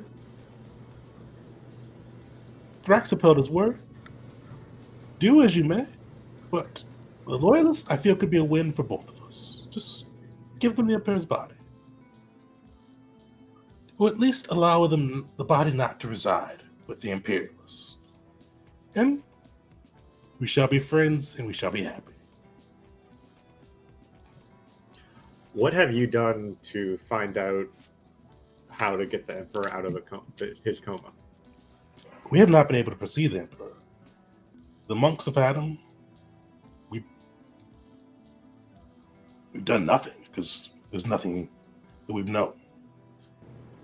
You have mages, scholars, researchers at your disposal. He holds his hand behind his back and says, "How many fingers am I holding up?" No, you can't see my fingers, so you can't guess how many fingers I'm holding up. We can't guess what's wrong with the Emperor. Damn, that was Tegan. That was slick. I gotta give that to you. It's like, God damn.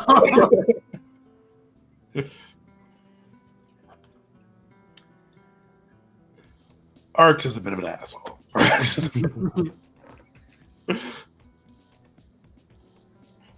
Viseria's impressed by him.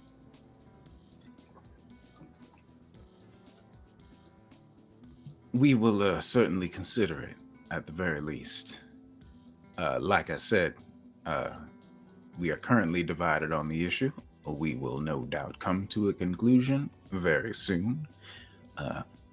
But we understand your desires at the very least, and I speak only for myself. I hope to have a positive relationship with General Thrax and you yourself in the future, going forward. General Thrax truly wishes it to be so.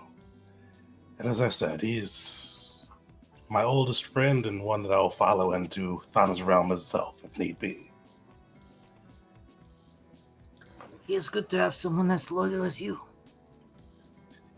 He's you hear him start and goes.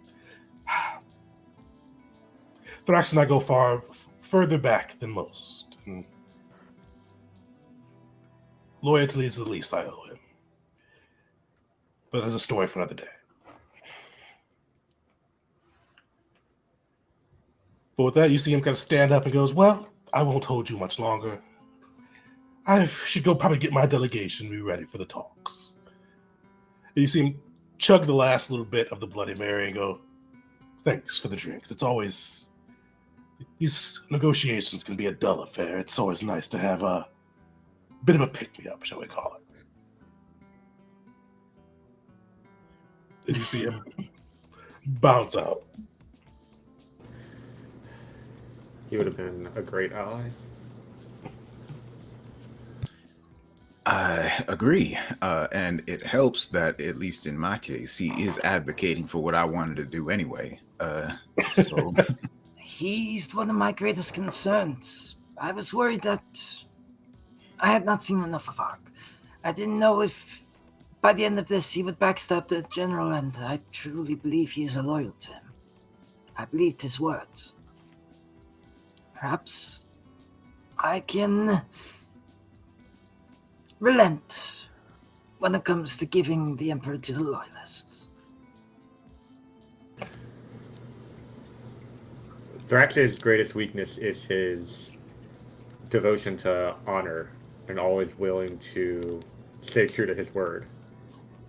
And the way that Arx complements that and compensates for that weakness makes him a formidable duo. Anybody else think it's odd that they consider that having the body of the Emperor to be like the sort of symbol of power in this situation? You know what I mean? Like, it doesn't on its own mean anything to be in possession of an unconscious emperor, but it also means everything. Anyway, that's beyond the point. I think for everyone else, it truly is something of a thing of power. Perhaps the Thrax claim to the throne, but more than that. Maybe he truly does intend on bringing him back. Honestly, truly, I think the best place for the Emperor to be, just by the nature of like what's wrong with him, probably be to stay here, right? This is where they would understand soul magics the best and be able to find out something that they can do, I think. So, but by doing that, because everybody considers having the Emperor in their possession to be a symbol that they have sort of Emperor's will on their side, or they consider it to be a symbol that they are the ones carrying out the will of the previous rulers, we can't just do that. Now we have to choose a side by giving over an unconscious man. It doesn't mean anything. It's just a strange situation. Isn't it a wonderful, wild world we live in? That's politics for you. They're just deciding what to care about and making that the most important topic. So, as long as the other two factions care about getting the body, the third one has to, whether or not that's actually beneficial to them. Right. So, I think it's going to be really funny. We're all going to come together and be like, all right, so the four of us finally agree to give it over to the to the loyalists. And then G's going to bust the door down and be like, all right, we have to give the body over to my family. Actually, you could definitely rejoin them by now. Right after this, Mockery is about to say, like, wait, the thought occurred. Perhaps we should give them to the Imperialist. Why is that? It could end the war far earlier. End the Civil War. I don't think Thrax will fight to the death. He's an honorable man and a smart man, and Vark's with him. Perhaps. Yes. Right. I do agree that given the Emperor, like siding with the Imperialists would probably mean that the war in Eteria would be over faster. But I think that would just mean war for the whole rest of the world immediately afterwards. If we had some kind of failsafe where if it got to that state, we could destabilize the Imperialists after they took power, that would Or be had some a way to prevent worldwide domination. I'm glad Jeet is not here to hear all of this. You can rejoin whenever you wish. I'll wait until a dramatically appropriate moment. I love that. I'm just saying, if Thrax gets the Emperor's body, then he may truly want to wake the Emperor. And it only now occurred to me, if that happens, Thrax will not be Emperor. The Emperor, Ater will be Emperor again. And the gods no longer favor him. And Thrax would not fight for the throne. I really appreciate you, Mockery, because that's the thing that I've been trying to say to everyone, that we need to focus our efforts on waking the Emperor. None of this politicking matters if we can wake up the Emperor, and if Thrax is the best one to do that, then he should have the body. That's what we need to figure out, is who has the best chance of waking up the Emperor. Maybe we don't want to wake up the Emperor. I mean, I personally wouldn't have a problem with that, but I'm concerned that we have no idea how long it's going to take, and we have to, somebody is going to be, some faction is going to gain the advantage in the meantime. That's what I'm worried about. I agree. I wish we could just snap our fingers and get the Emperor back, but I have no idea how long that's going to take. It could be years, could be decades, could be centuries for all we know. So let's not focus on waking up the Emperor. Let's focus on bringing a stable power to Eteria. Oh, that's the moment. She slams the door open and walks in. I just had an idea. We could combine two of the factions, the two stronger factions. And then he closes the door behind him and says, okay, here's the thing. Terza has the blood. His mother has the statecraft, and Thrax has the strength, the might. If all of them could be brought together somehow, then our problems would be solved. We would have the strongest ruling faction in all of Eteria in for quite a while. One empire, one Eteria, one. That he doesn't know the thing. That's what I would say. I would try to say oh yeah, I'm picking up what you're saying. One. Yes, Aterza would be the one emperor, but Thrax would be his sword, his spear, his spear and shield. With how Arx spoke, I truly think if Wait, you talked to Arx?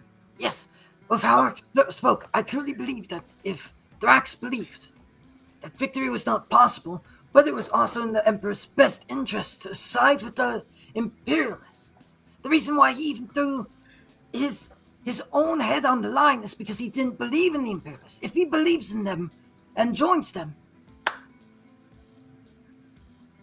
Eteria, united. Yes. I have some of my mother's ear, and now that I'm Flamekeeper especially, I think she would listen to me a little bit. So I can tell her to condition the High Prince, to make him open to Thrax's, tactical advice. And if we can get him to play along, then we can see if Thrax will be willing to throw his might behind. Then I believe we should do, going back again on what I said, I believe we should do what Ark said, but talk to the High Prince about it and his mother.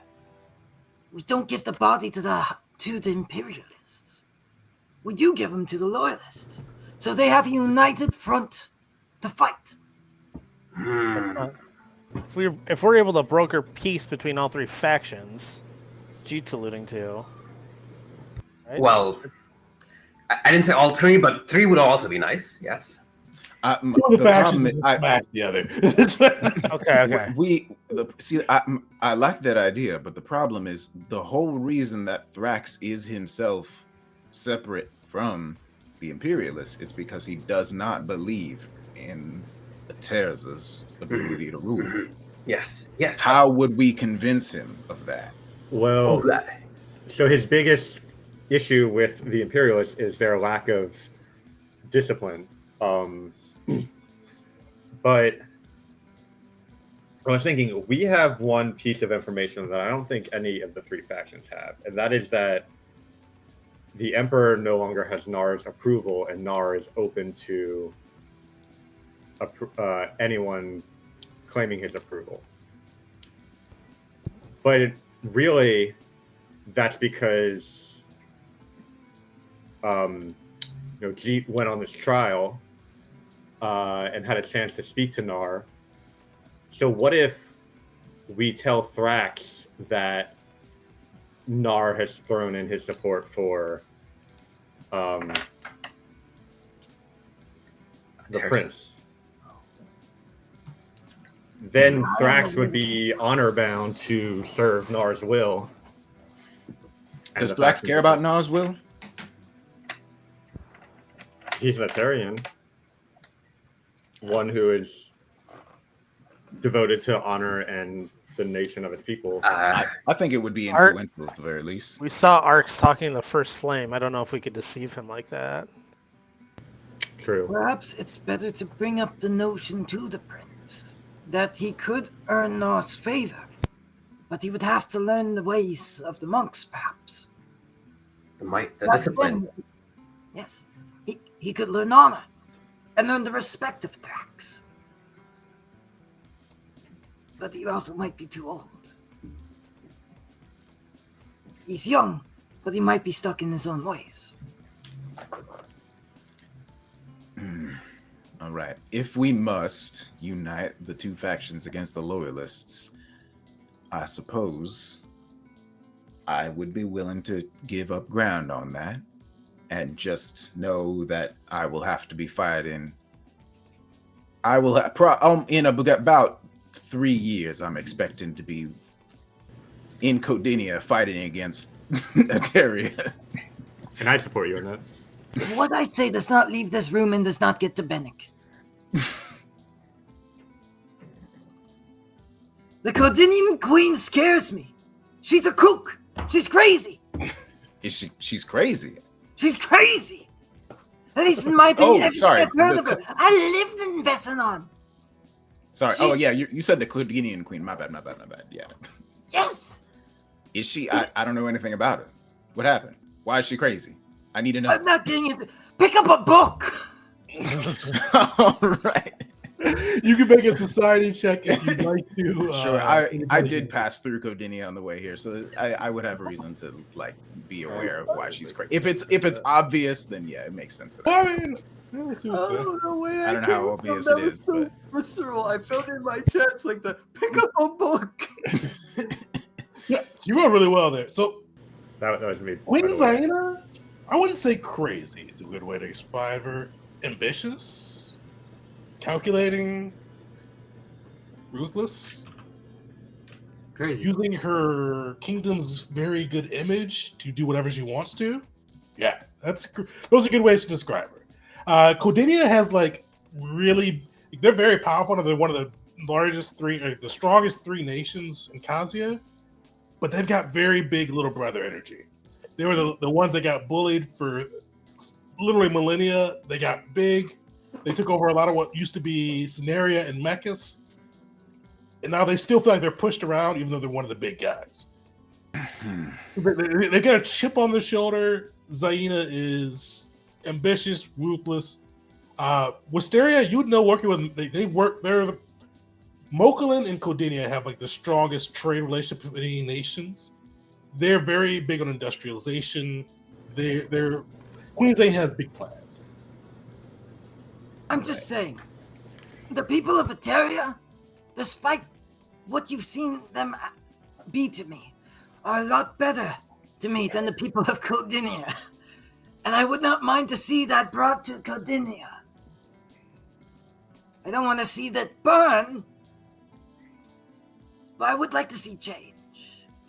All right. Well, I mean, everything I've read about Queen Xayana seems like a powerful leader, really taking her nation to places it hasn't been before, and doing a lot for her people. Purely academic knowledge, but I'm surprised to hear your thoughts are different on that. It's different when you live underneath that. To look at it from a scholarly point of view, from papers and books and reports, it is different. all right. Well, let's take a vote right now. Who is in favor still of passing the Emperor of Eteria over to the Imperialists? Raise your hand.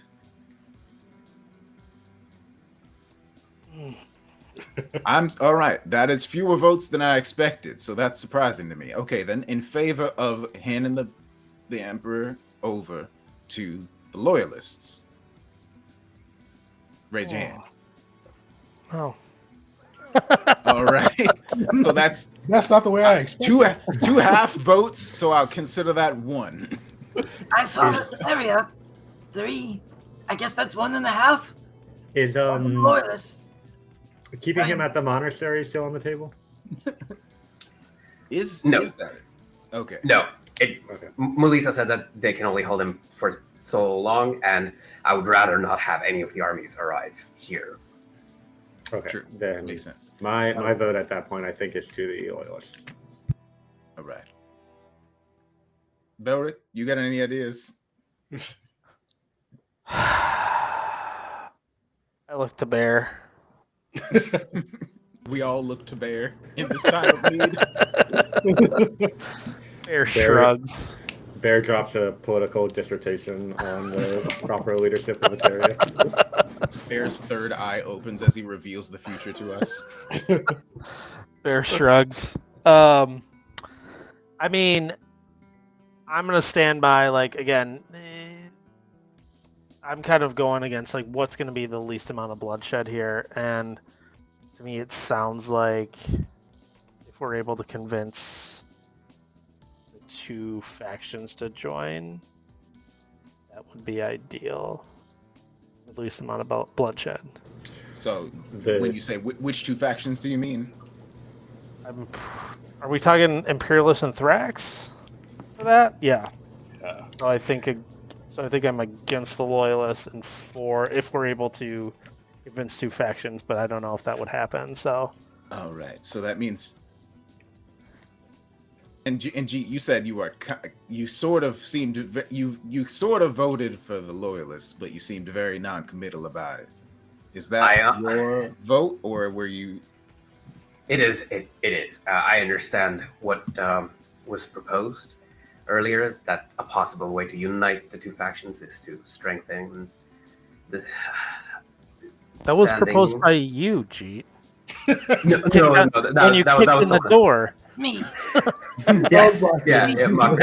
Okay. Yeah. I was saying we should unite them, and then someone said, and Mockery said, yeah, if we give it to the Loyalists, then it might unite the opposing factions. Okay. So I think it is a ploy that might work. But before we do that, we have to talk to the prince and his mother to have their permission on that. If we just do it without telling them, we will appear as if enemies, as if opposed to them. Well, but if they are already opposed. But they might find the idea quite palatable. As a way to bring Thrax under their fold, as a ruse to bring Thrax under their fold? Yes. Yes. And at the same time, this will police Thrax as well, so we do not make an enemy of him. Because he asked for this. Oh, wow. Wow. So Am I good at politics? Was there yes. Yeah, with Syria. It turns out all political problems have a solution, and we just found one. We're so good at this. We just set up the faction that's the worst for failure, so it brings everyone else up. Wow, that sounds terrible now that I say it out loud. Right. I don't think there's any options here that don't sound terrible when you explain them fully, but I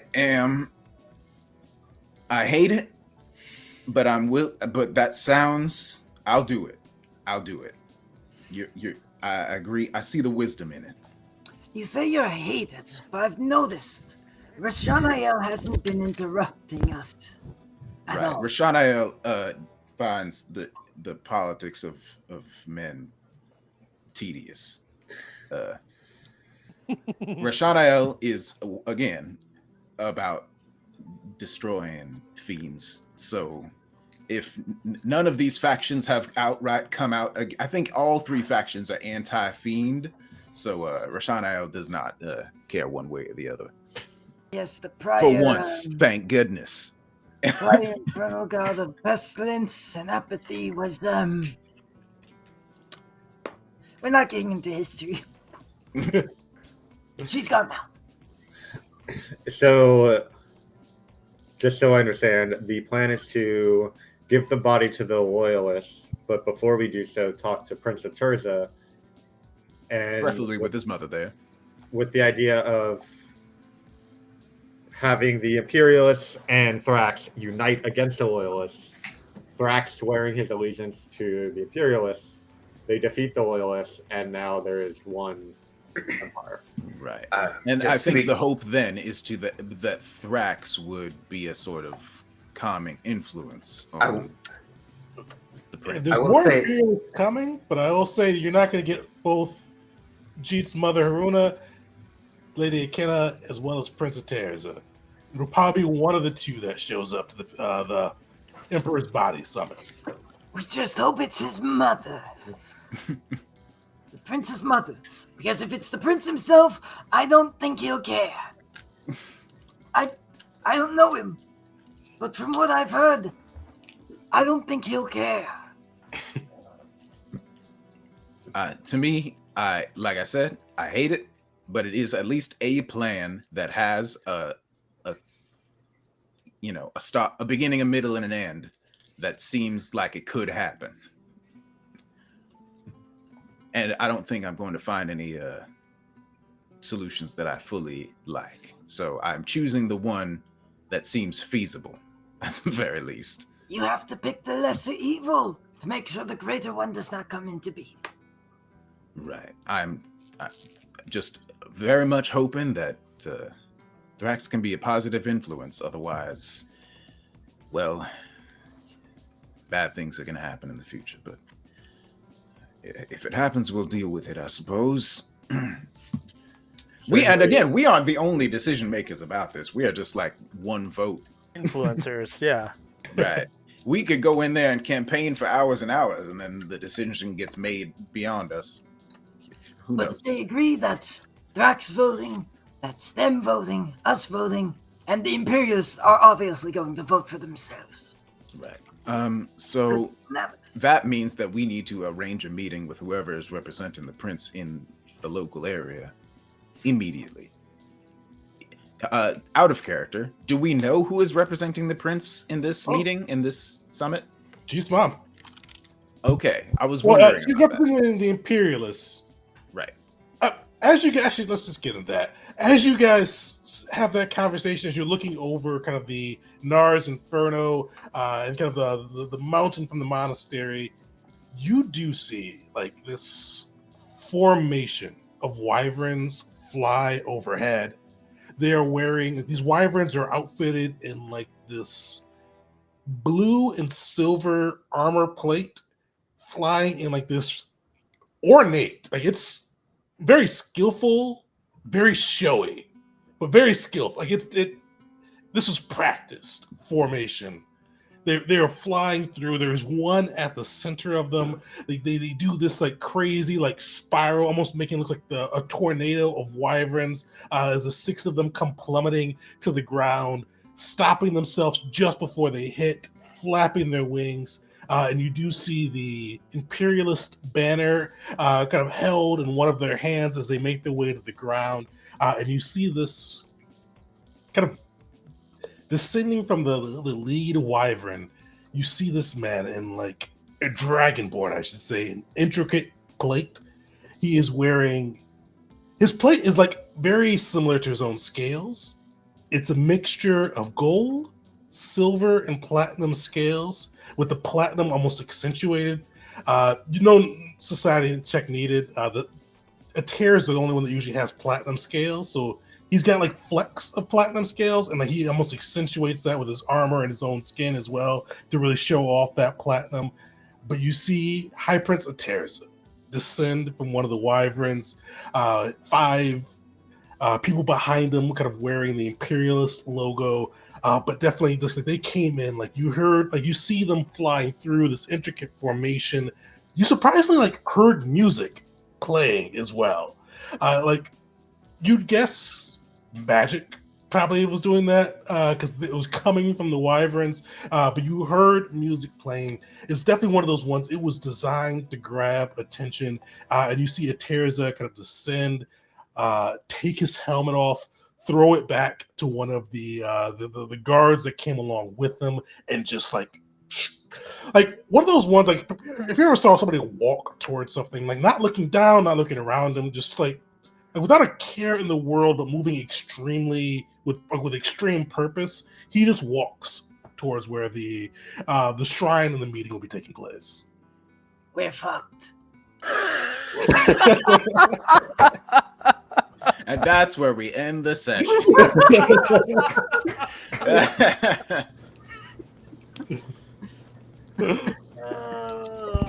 That was pretty fantastic. Oh my god. That was, oh man. I hate him already. Yeah. Sorry.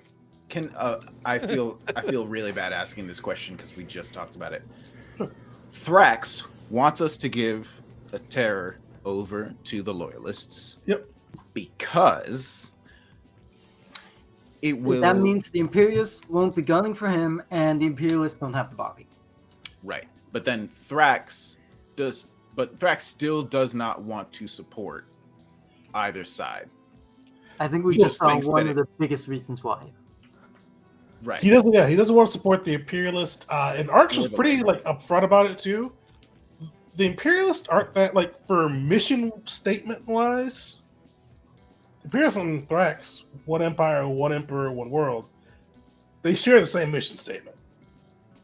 Give them a tear, or give either one of them a tear, it throws it off. He'd rather not have to compete with that. He said, right. Give them the loyalists. Right. But it just occurred to me that our plan of giving them over to the loyalists is what Thrax wants, but it's not for the reason Thrax wants, and I feel like he might have a problem with that. We don't have to tell them that. We don't have to tell him that. Our current plan relies on us convincing Thrax to submit to Aterza. And join him would mean Aterza in charge and Thrax underneath him.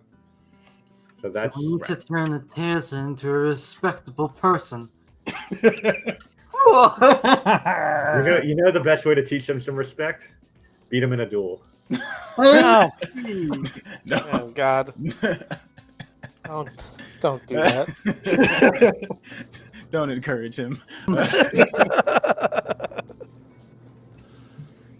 All right.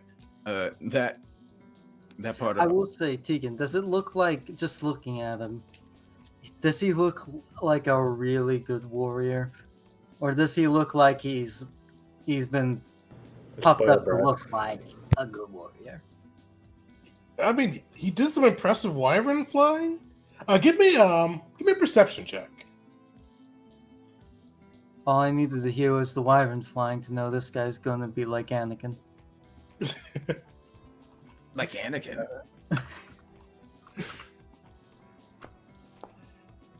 Yeah, he's Super he quick. looks like Just can somebody remind me how to do a secret check on this thing again? Is it control or shift? control. Okay. Sorry. Wait, are you rolling too? Oh, they're rolling. Okay. No, I wasn't. But I mean, I will. I'd be glad to. But Go for it, I was trying to roll earlier and I couldn't figure out which button it was. So I was. You what? Earlier when we were rolling society, I wasn't. I was doing a bit when you said you will. Yeah, you mentioned that last time. Yeah, so you guys. Let me see what this one comes through. Hold on one second. I just can't find perception. There it is. Okay. Nice. Yeah, so Mockery, both you and Will take a look at him as he descends. Like, first off, expert hand at handling this wyvern. Like, it is definitely like vainglorious, yeah, but skilled and practiced.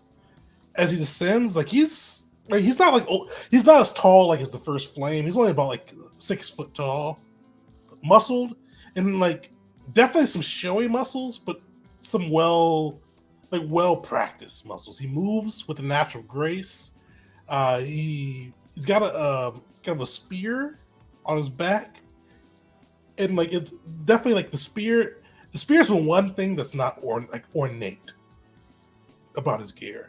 The spear is well worn, well used. The armor is just like shined, pristine.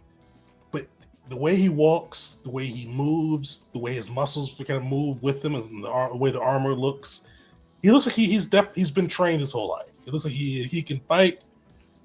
He definitely cares about. With both of you guys rolled well. He cares about really well about looking good and kind of winning in a showy manner.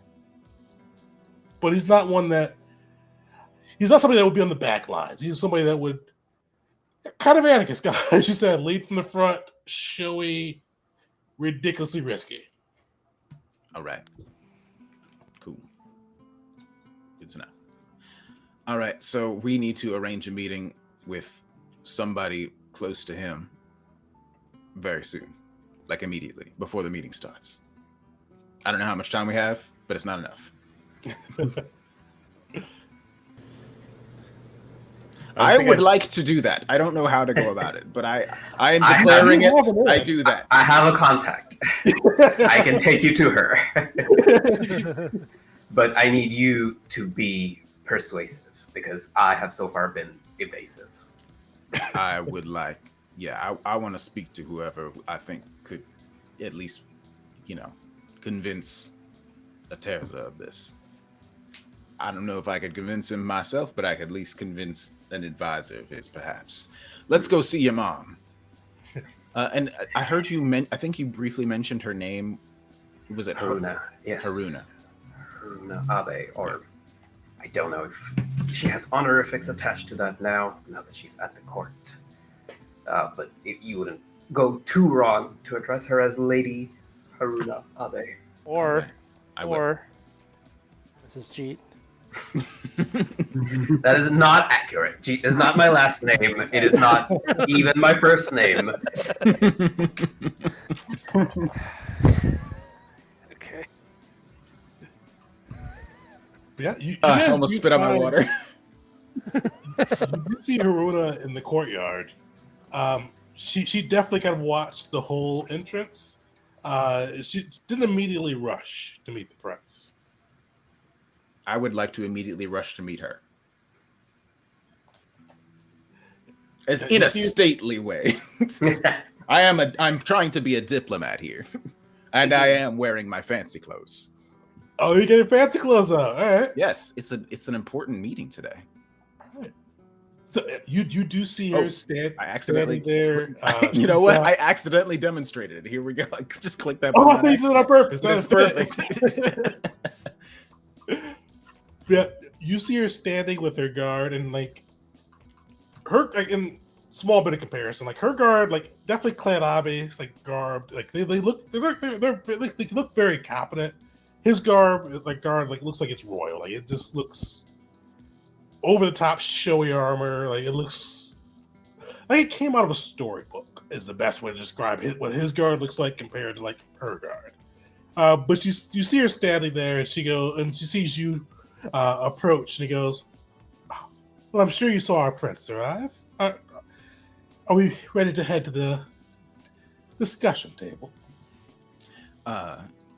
Certainly, but there is one matter of discussion that I wanted to have with you first, and perhaps you could pass it along to the prince himself, if you have the inkling. By the way, I would like to formally introduce myself, and Will does a sort of courtly nobleman's bow and probably would kiss her hand if she would allow it, and say, "You can call me Will. It is a pleasure to make your acquaintance, lady. I have been told your name is Lady..." Sorry, he wouldn't say it like that. No, go back. He would say it, "It's a pleasure to make your acquaintance, Lady Haruna Abe." The pleasure is all mine, but at this moment, I'm not formally a lady. I'm an advisor. She looks legit, though. That could change, though, couldn't it? Well, actually, that's something I wanted to discuss with you, especially considering your advisory role. We have a plan, and I would like to run it past you, and hopefully you would run it past the prince over there. And then I would like to summarize the things that we were discussing with her quickly. So basically, I'm saying, hey, we want to advocate for the loyalists getting Terra's body, but with the knowledge that that would help unite Thrax against them and would lead to probable victory for the loyalists in the long run without having to draw Thrax's ire. Yeah, imperialist, long-term imperialist victory, and also as long as you're not telling her about arcs and your conversation. Yeah, I don't think I want to tell her about that specifically, because that makes it, in fact, that sounds the opposite of what they want, but they don't need to know that part. They just need to know that we are going to advocate for the loyalists, but that does not necessarily mean we are siding against them. She looks very skeptical, but give me a diplomacy check. All right, here's my time to shine. I have my hero point. Does it need to be secret? Does not need to be secret. All right. Ooh, solid. I'm incredible. Yeah, so success. Not quite a crit success, but a success. Wait. I'm just gonna bring it up the hero point if you want to fish for it. If I do the hero point, there's a pretty good chance of me rolling worse. In fact, there's a 75% chance of me rolling worse. Do you not take the better roll with a hero point? You do take the better roll. Oh, you do? Okay. Well, we all brewed with that, yeah. Okay. But I would. I really should have said this beforehand, but is there any chance of Jeet offering aid because he is having this conversation with me and he is her son? Fortunately, too late for that one. Dang it. Okay. Are you re-rolling or keeping it? There might be more. I'm keeping it. Checks I'm keeping it. 30 is enough. If 30 isn't enough, then I wasn't going to succeed anyway. You see her nod and go, "We would love to have Thrax. I told Agnijita this morning that he is an impressive military mind. But you were telling us to let the Loyalist win on the off chance that Thrax may bend the knee. The most stubborn of Clan Thanza, that his own clan had to be convinced at sword point to put him as their great lord. And he's going to all of a sudden decide that." She just points at like the wyverns and the whole display. That High Prince of Terza is the right way. Your plan, it sounds great. And we won't oppose you, but we're not going to side with the loyalists. If you can convince everybody to give them to the loyalists and you can bring Thrax to our side, that may have merit. But that would lose my family a lot if you cannot. You do speak the truth. You do speak the truth. That is a good point. But what if I were to tell you that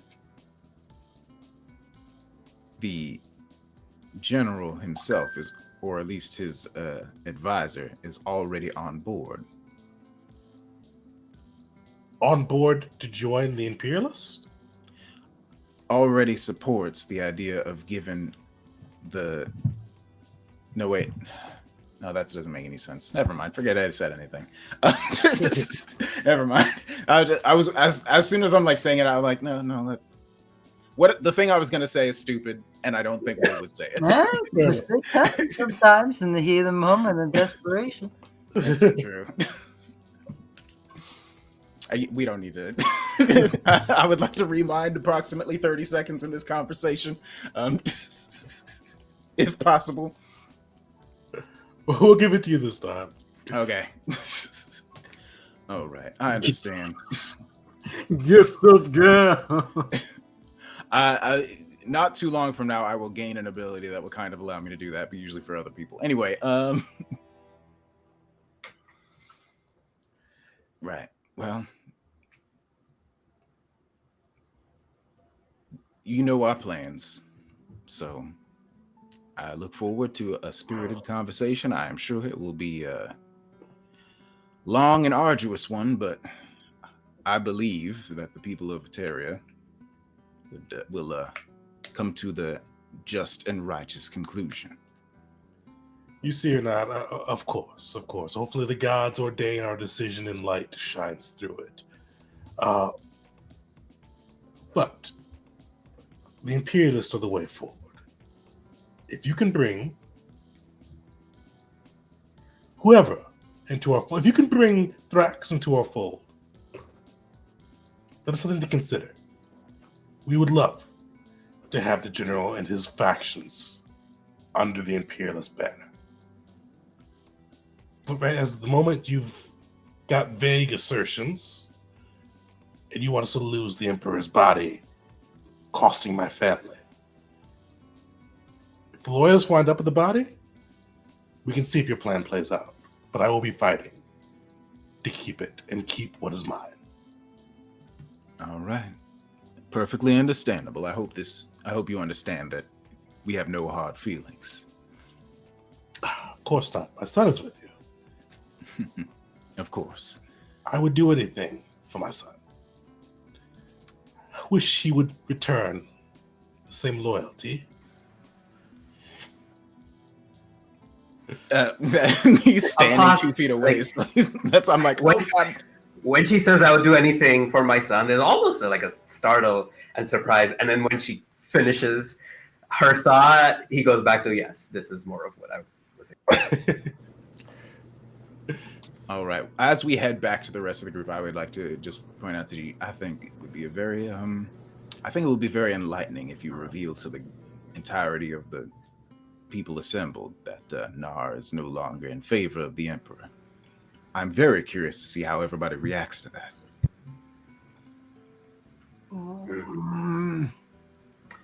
I wonder if it'll just make everyone more entrenched. Perhaps except for the loyalists. So, well, I fear that it'll make Aterza and Thrax more certain that they are the right person. Right. Instead of joining forces. That would make sense. But hey, you know what? If it does discourage the loyalists, perhaps that's a good thing. Pushes them more into one direction, or at least reduce the number of players in the field. I just want an end to this as quickly as possible at this point. Are we given Jeet's mother's hesitation? Yeah, I repeat what she said to everybody. Oh, I thought you said that already. My apologies. I did not, but here we go. There you go. We did it. Given Jeet's mother's hesitation, I'm a little bit more worried now about that plan of ours. It's a risk. Oh, yes. Yes, Yes. it was very risky from the Yes. beginning. Yes. Yes. We do not know yet exactly why Thrax will not support Aterza, and so we had to go. If we want this to succeed, we'll have to talk to Thrax, go deep into understanding why, figure out what that doubt is, figure out if we can allay that doubt, try to allay that doubt, try to make changes. It's convoluted, yes, but I think we found out why by the music and the wyverns. That will be Emperor if the Imperialists win. And Thrax believes he can do better. And honestly, he might be able to. I kind of assumed that anybody who'd want to be an emperor would do that, though. Yes, I don't see a lot of problem with ostentation, but what I want to see is, like, if we can find the places that Thrax sees the gaps, talk to Aterza, see if we can convince him to let Thrax's opinions overtake his in just those domains, and then somehow just get the two of them to compromise on a couple of things. Maybe. We don't know exactly how things are going to turn out at the summit, but the genius of our current plan is we're playing all three sides. The loyalists think we support them because we give them the body. Thrax thinks we're supporting him because we're following along with exactly what Ark said, give the loyalists the body. And we just seem to convince the prince's advisor that our long-term goal is to help the Imperialists. So we come out of this with everyone at least believing we have some alliance with them. And then we just wait and see who wins and support them and say we're on their side all along. I love it. That's what we're doing. I hate it, but for now, that is what we are doing. Yep, I'm same. realizing how unhonorable this is starting to seem. Right. Well, here's the thing. We honestly and truly do not know who would be the best, in my opinion. I mean, who knows? Maybe some of us have opinions on who would be the best. This will allow us to learn more. This is buying ourselves time to assess. And then I imagine a sort of horn or bell is Yes, yeah, to the summit. The summit. If we have time this session. Oh, I think is he frozen? I think he might have stepped away at the least opportune time.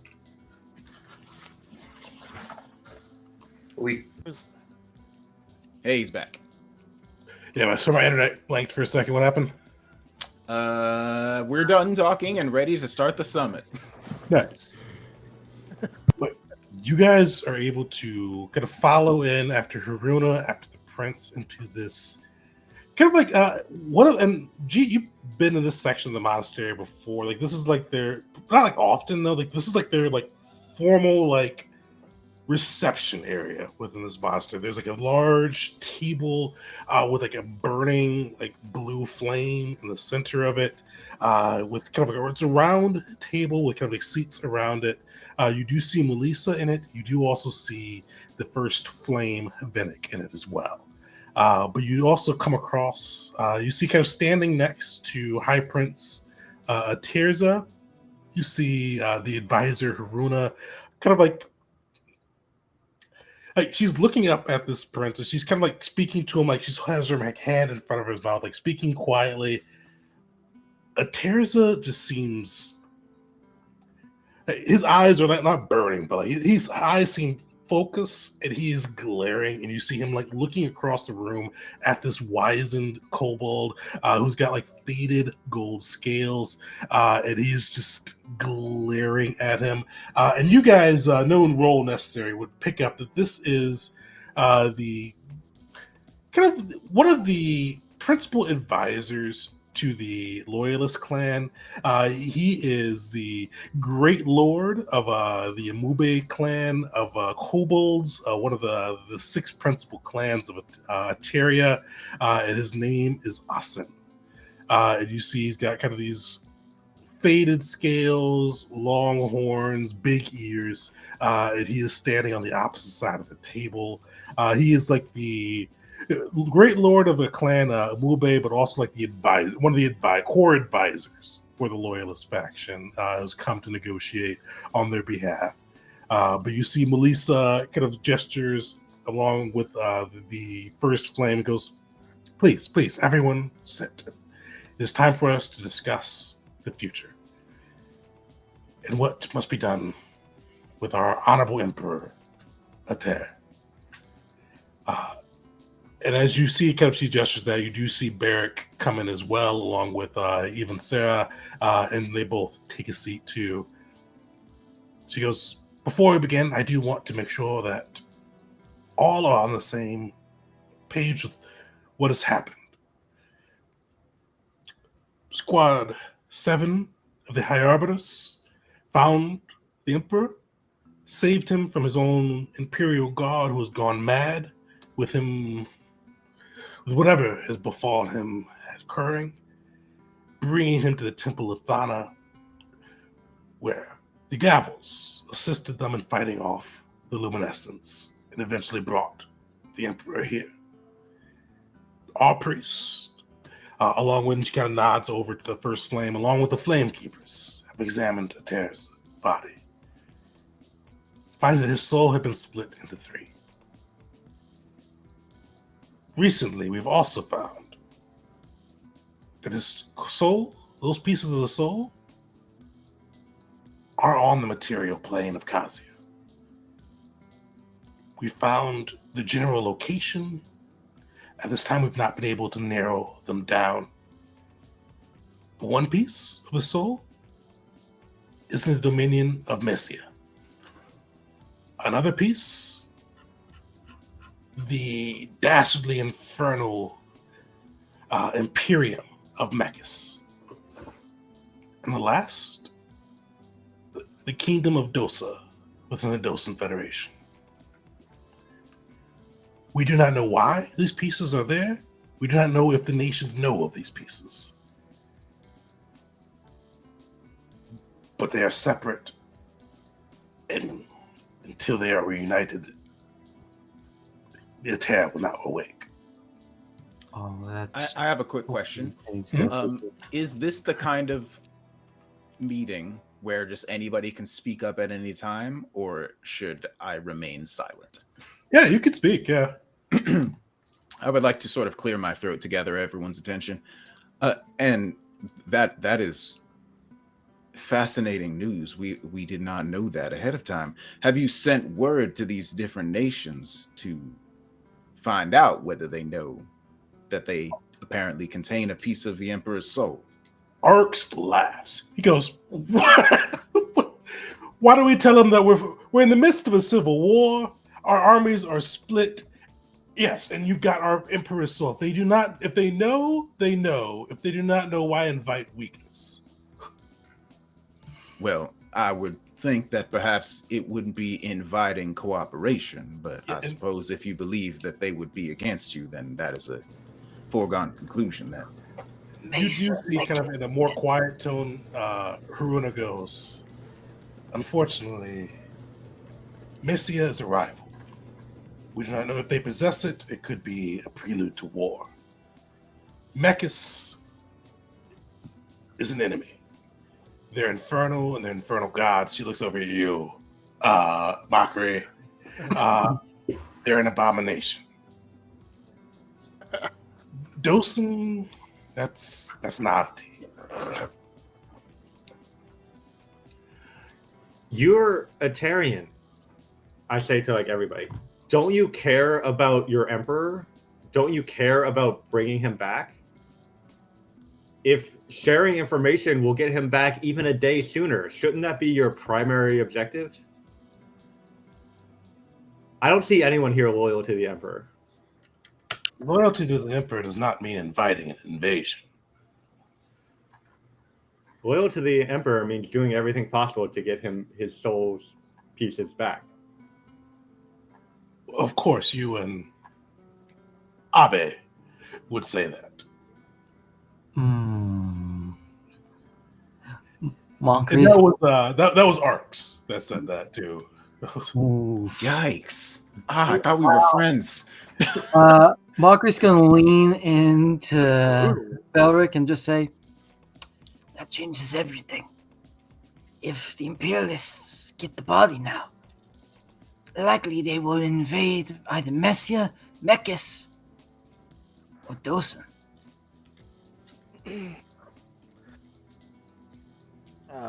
Yeah, Belric's gonna look way more concerned once he says Dosen.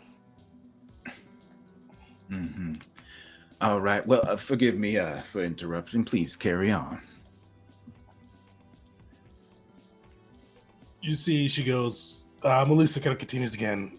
As I said, this is grave news. But Ater's body still needs to be protected and claimed. And the monastery cannot do that for long. One of you, and she points to the three representatives, must do so. And that is what we are here to decide today. The Gavels and the Arbitos were instrumental in bringing Ater back, and that is why they have a voice at these proceedings. Gavels, do you have anything else you'd wish to say to open this? I mean, I have a whole thing.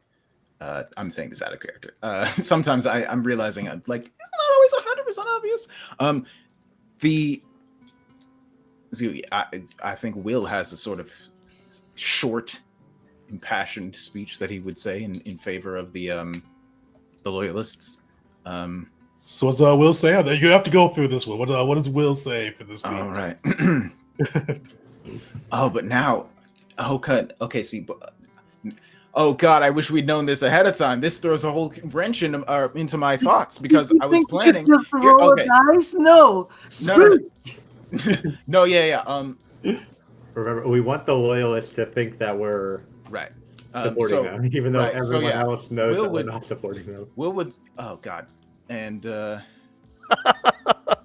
Yeah. I'm ready. Here, one thing. Fuck. If I cast guidance, it's going to be really obvious to everyone, and everyone will hate that. Probably. Yeah, it's not subtle. Yeah, it doesn't. Yeah, it's not subtle. All right. So Will's going to stand up and do his sort of like a slow walk around the room, like a fucking Southern lawyer in a courtroom. And Nice.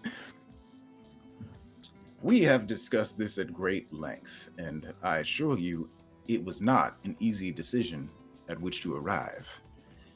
But we, collectively, the Gavel of Eva Sarah, would like the faction calling themselves the Loyalists to protect and maintain the body of Lord Ater until the pieces of his soul can be recovered.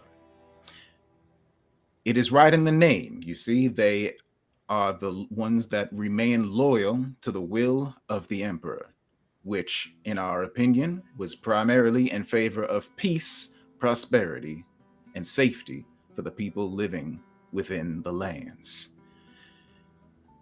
We understand that that is not going to be in everyone's best interest, but we think that that is what's best for the entirety of the nation as a whole. We have also recently come into possession of some information that perhaps would be best shared by our friend Jeet. And I sort of gesture to Jeet. Oh, that. Oh, ooh. Perhaps if I look over at Jeet, is he's like signaling like no, he'd rather not share that knowledge right now. I can change the subject if you'd like me to. He gives like a passing of the baton, like hand gesture towards you, as if saying that you may speak on his behalf. All right. Very well then. we taking that as a symbol that perhaps, and considering now what we know, perhaps it's best not to share that the Emperor no longer has the god's favor. I would like to. Will would pivot to not being not being the information. He's going to pretend it was something else. But what would he pretend it was something else? Ah, God, I am not as good at this as Will is. I don't have a +4 charisma. I'm tempted. Will would probably say something like, let's see, the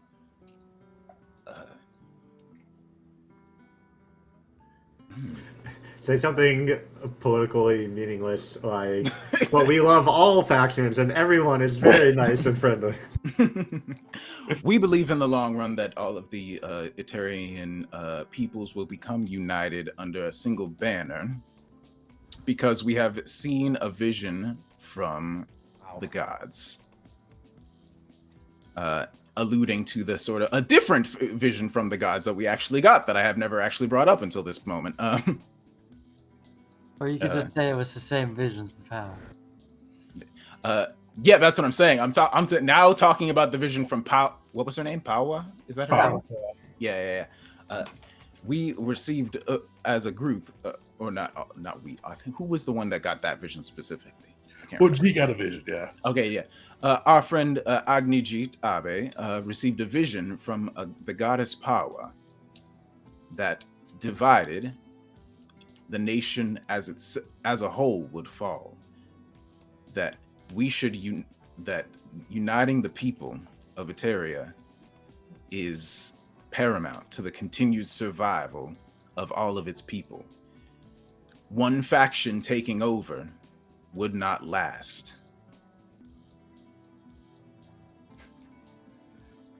You do hear Barrick kind of chime in and stand up and gives a nod to you, Will, and goes, the Arbiters, along with the High Arbiter, agree that the Loyalists should take Atea's body.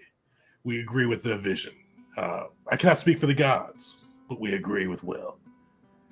All right, Will, give me a diplomacy check and get a +2 from Barrick. Nice. Sweet. I got a bit. I'm glad I saved my hero point. Here we go. I click the wrong button every single time when I do this. All right. That's a 7. That is, in theory, less than average. But And we're this also level 5. Right. What does that mean? Wait, Okay. I don't understand what that's relevant. Level 5 means DCs are going to get higher and higher. So 23 may Right. seem like a big number, but it is not. Right. So what I'm saying, but because I rolled lower than average, I am going to use my hero point because there's a better than 50% chance of me rolling higher. All right. And now that I know, apparently I keep the higher number if I roll lower. So here we go. Slightly better. 28. You do see some nods kind of around in the room. You see the great lord of Clan Amube. He looked shocked and then happy as you said that. He did not expect you guys to come out in favor of him, but you do see him capitalize on it immediately. And he goes, both of the squads that found the Emperor agree that the divine right to retain him and bring him back to his home resides with us, the Loyalists. We demand his body.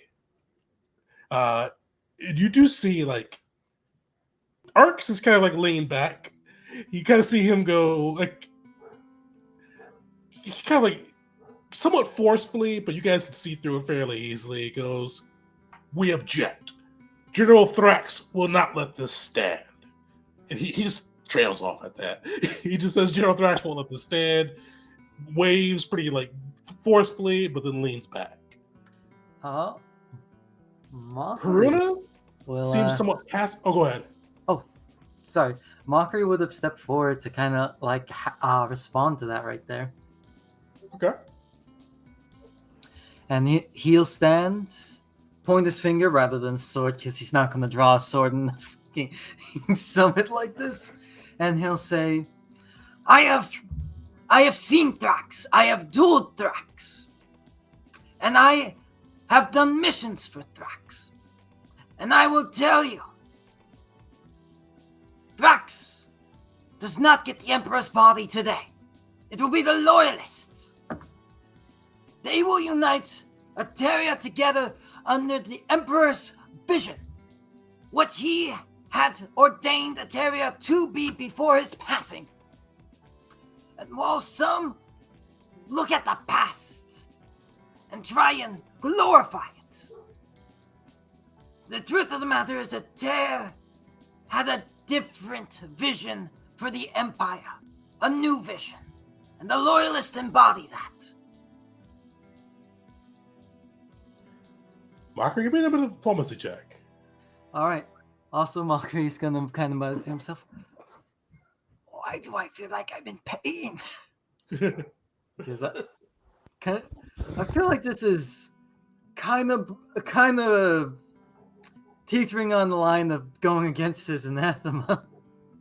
Oh yeah, for this actually, don't do diplomacy, use deception for this one actually. Oh, Oh yeah. not as good as that. Ooh. I'm going to use my hero point on that immediately. Fair enough. There we go. 27. As I imagine, like, Mockery is singeing a little. You go through that, and you see the kind of the Great Lord of Clan Amube just nodding along with his little kobold head. You see Thrax kind of just lean back and goes, "Well, it is said." On the other side of the negotiation tables, with Haruna and High Prince Aterza, like you see, Haruna is like whispering in Aterza's ear, and Aterza like bangs his fist on the table, and he barks out. You see bits of like flames like leaking out of his mouth, and he goes, "This will not stand. He is my father. He comes with me. None will stand in my way." Just yelling, full throat. And Mockery will point to him, just like, The Loyalists are loyal to the Emperor and his ideals. Thrax is an honorable man. But you, his son, the Prince of Eteria, your claim to the throne may be true, but you are no king. You may be a warrior of great power. You may be a wyvern rider of skill I did not even know exist. But you, without honor, who will follow you? Your men go to Thrax, because he is an honorable man. If You you hear him. can gain He honor, shouts, he interrupts you. oh shit. He yells, "You dare, you infernal peasant, dare to speak to me of the eternal blood." He's like yes, puffing up. Will Fire is would like leaking out of to his nostrils. attempt. Will would like to attempt to smooth this out a little bit. Mockery would yell over Will, just like, yes, you know me. I am the infernal Mockery, follower of not one, not two, but all the infernal gods, one of which, though slain in the past, nearly destroyed Eteria itself. But you, Eterians, were stronger. You rose up even stronger. You, if you were in that time, if you fought against my god, if you were king, Eteria survived and come out stronger, you would have fallen. Flames are leaking out of his nostrils, and he's starting to reach to his spear, but you do see Aruna lay a hand on his shoulder, and she begins to speak. Like he almost like tries to shrug it off, but she holds like really tight and says, "It is decided. The fiends support the loyalist. The infernal gods support the loyalist. You heard it here. The loyalists are backed by the infernal gods and the Hell Knights. We will not negotiate further. By your leave, Aterza, let us leave." And he's still like reaching to his spear, but he does like think better of it and just darts out. If Mockery can, could he give the prince a wink? You could definitely wink at him, yeah. Yeah. I don't think the prince knows about the plan yet. No. Oh, that's too bad. But Mockery would sit and kind of whisper to the group. I was hoping they'd pick up on that. Will would like to just stand up, even if the prince and his people have left. Will would like to stand up and just address the whole group. I would like to remind everybody that this is only meant to be a temporary measure. I am certain that we will be able to recover the different pieces of the soul of your emperor. We all have been talking about him as if he's dead. Probably because he is in some way. But he can be brought back. And I believe we have the tools to do so. I do not wish to speak for the entirety of my allies, and Will would like to sort of look at everyone. But I believe that we would all be willing to commit ourselves to recovering these pieces. We only mean to hand over the body of the Emperor to the Loyalists as a temporary measure so that he can be restored in safety. You see kind of the Great Lord of Clan of Bay just nod and go, of course. We would welcome the Honorable Gavel's assistance. And Right. you do see Melissa nods as well and goes, our priests need a few more weeks, but we do think we have a way to conform a ritual that will allow you to, once you make your way within these nations, to find the pieces of the soul. We're providing this to the Gavels, the Arbiters, as well as all three factions, to ensure that the Emperor is brought back. I wish that we could have explained this to the entirety of the group. Will would shoot a look at Mockery. But I just wanted to make it clear to everyone in attendance that this is meant to be a temporary measure. And I believe we can commit to fixing this problem of yours. You see Arx kind of nods and says, well, this is not what our general would have wanted, but we will abide by the will of this group. The Loyalists can have a Tear's body. And actually, anybody who'd like to, give me a sense motive check, because just with Arx. Secret or? Secret, yeah.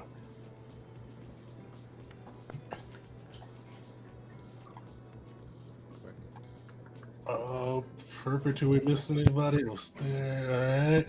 Balric wouldn't roll. He wouldn't know. Okay. He wouldn't know this.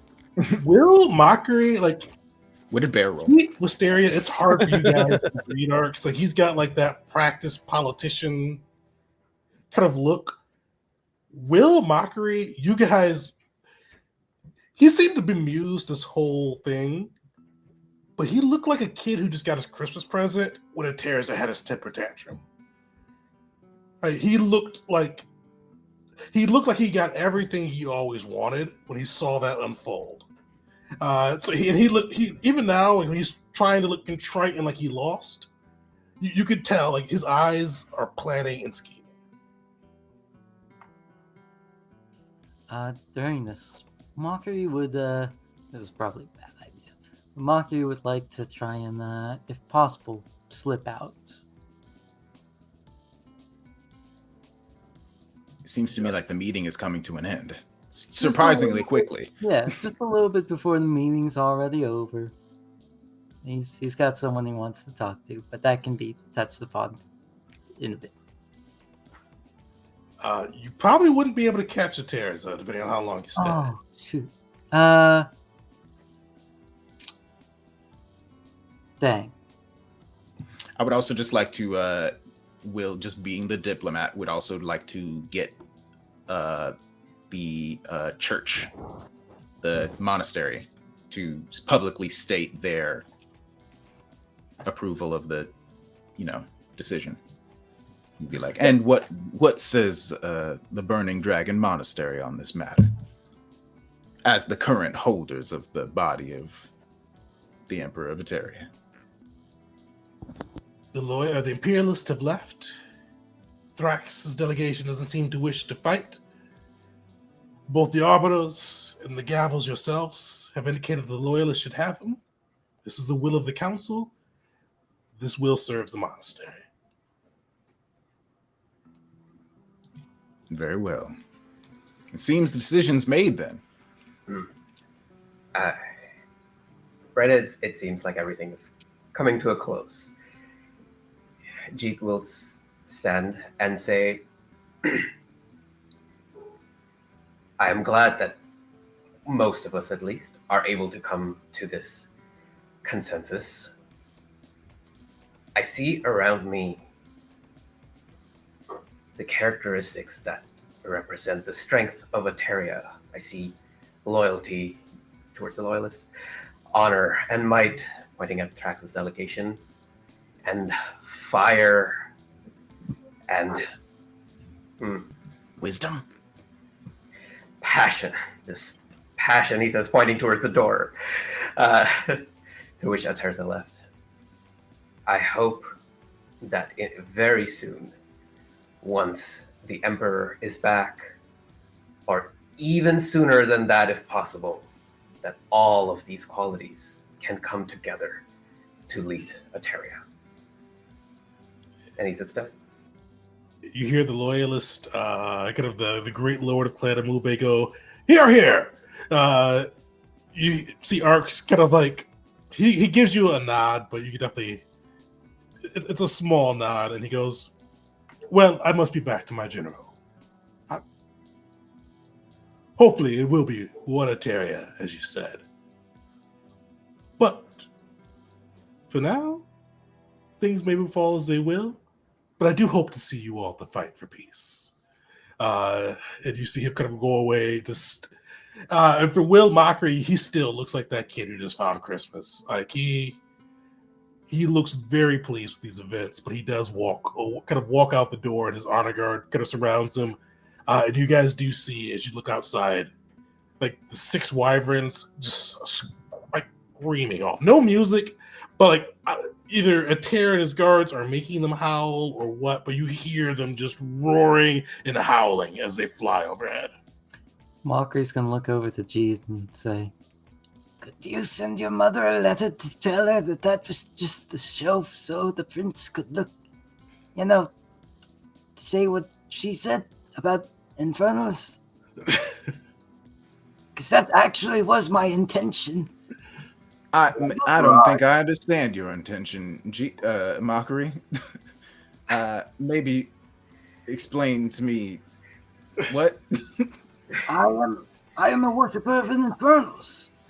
I was supporting the Loyalists, but I stepped out of line. They can use this as reason to go against the Loyalists, and many will rally to their cause because of it. Ah, I assumed it was because you wanted him to challenge you to a duel. No, I would ask him. Did you see him? He was gonna throw that through my head. I want it to be non-lethal, not an execution. All right, I at least understand your intentions now. Although I do think that perhaps we might have gotten us a little bit further into it than I wanted, but here we are. I really overstepped. I will try to send her a discreet message. A written message might get intercepted and tip our hand a little too much, but a discreet message I shall attempt it, yes. Thank you. I only hope that when he sees me next, it won't be on an executioner's block.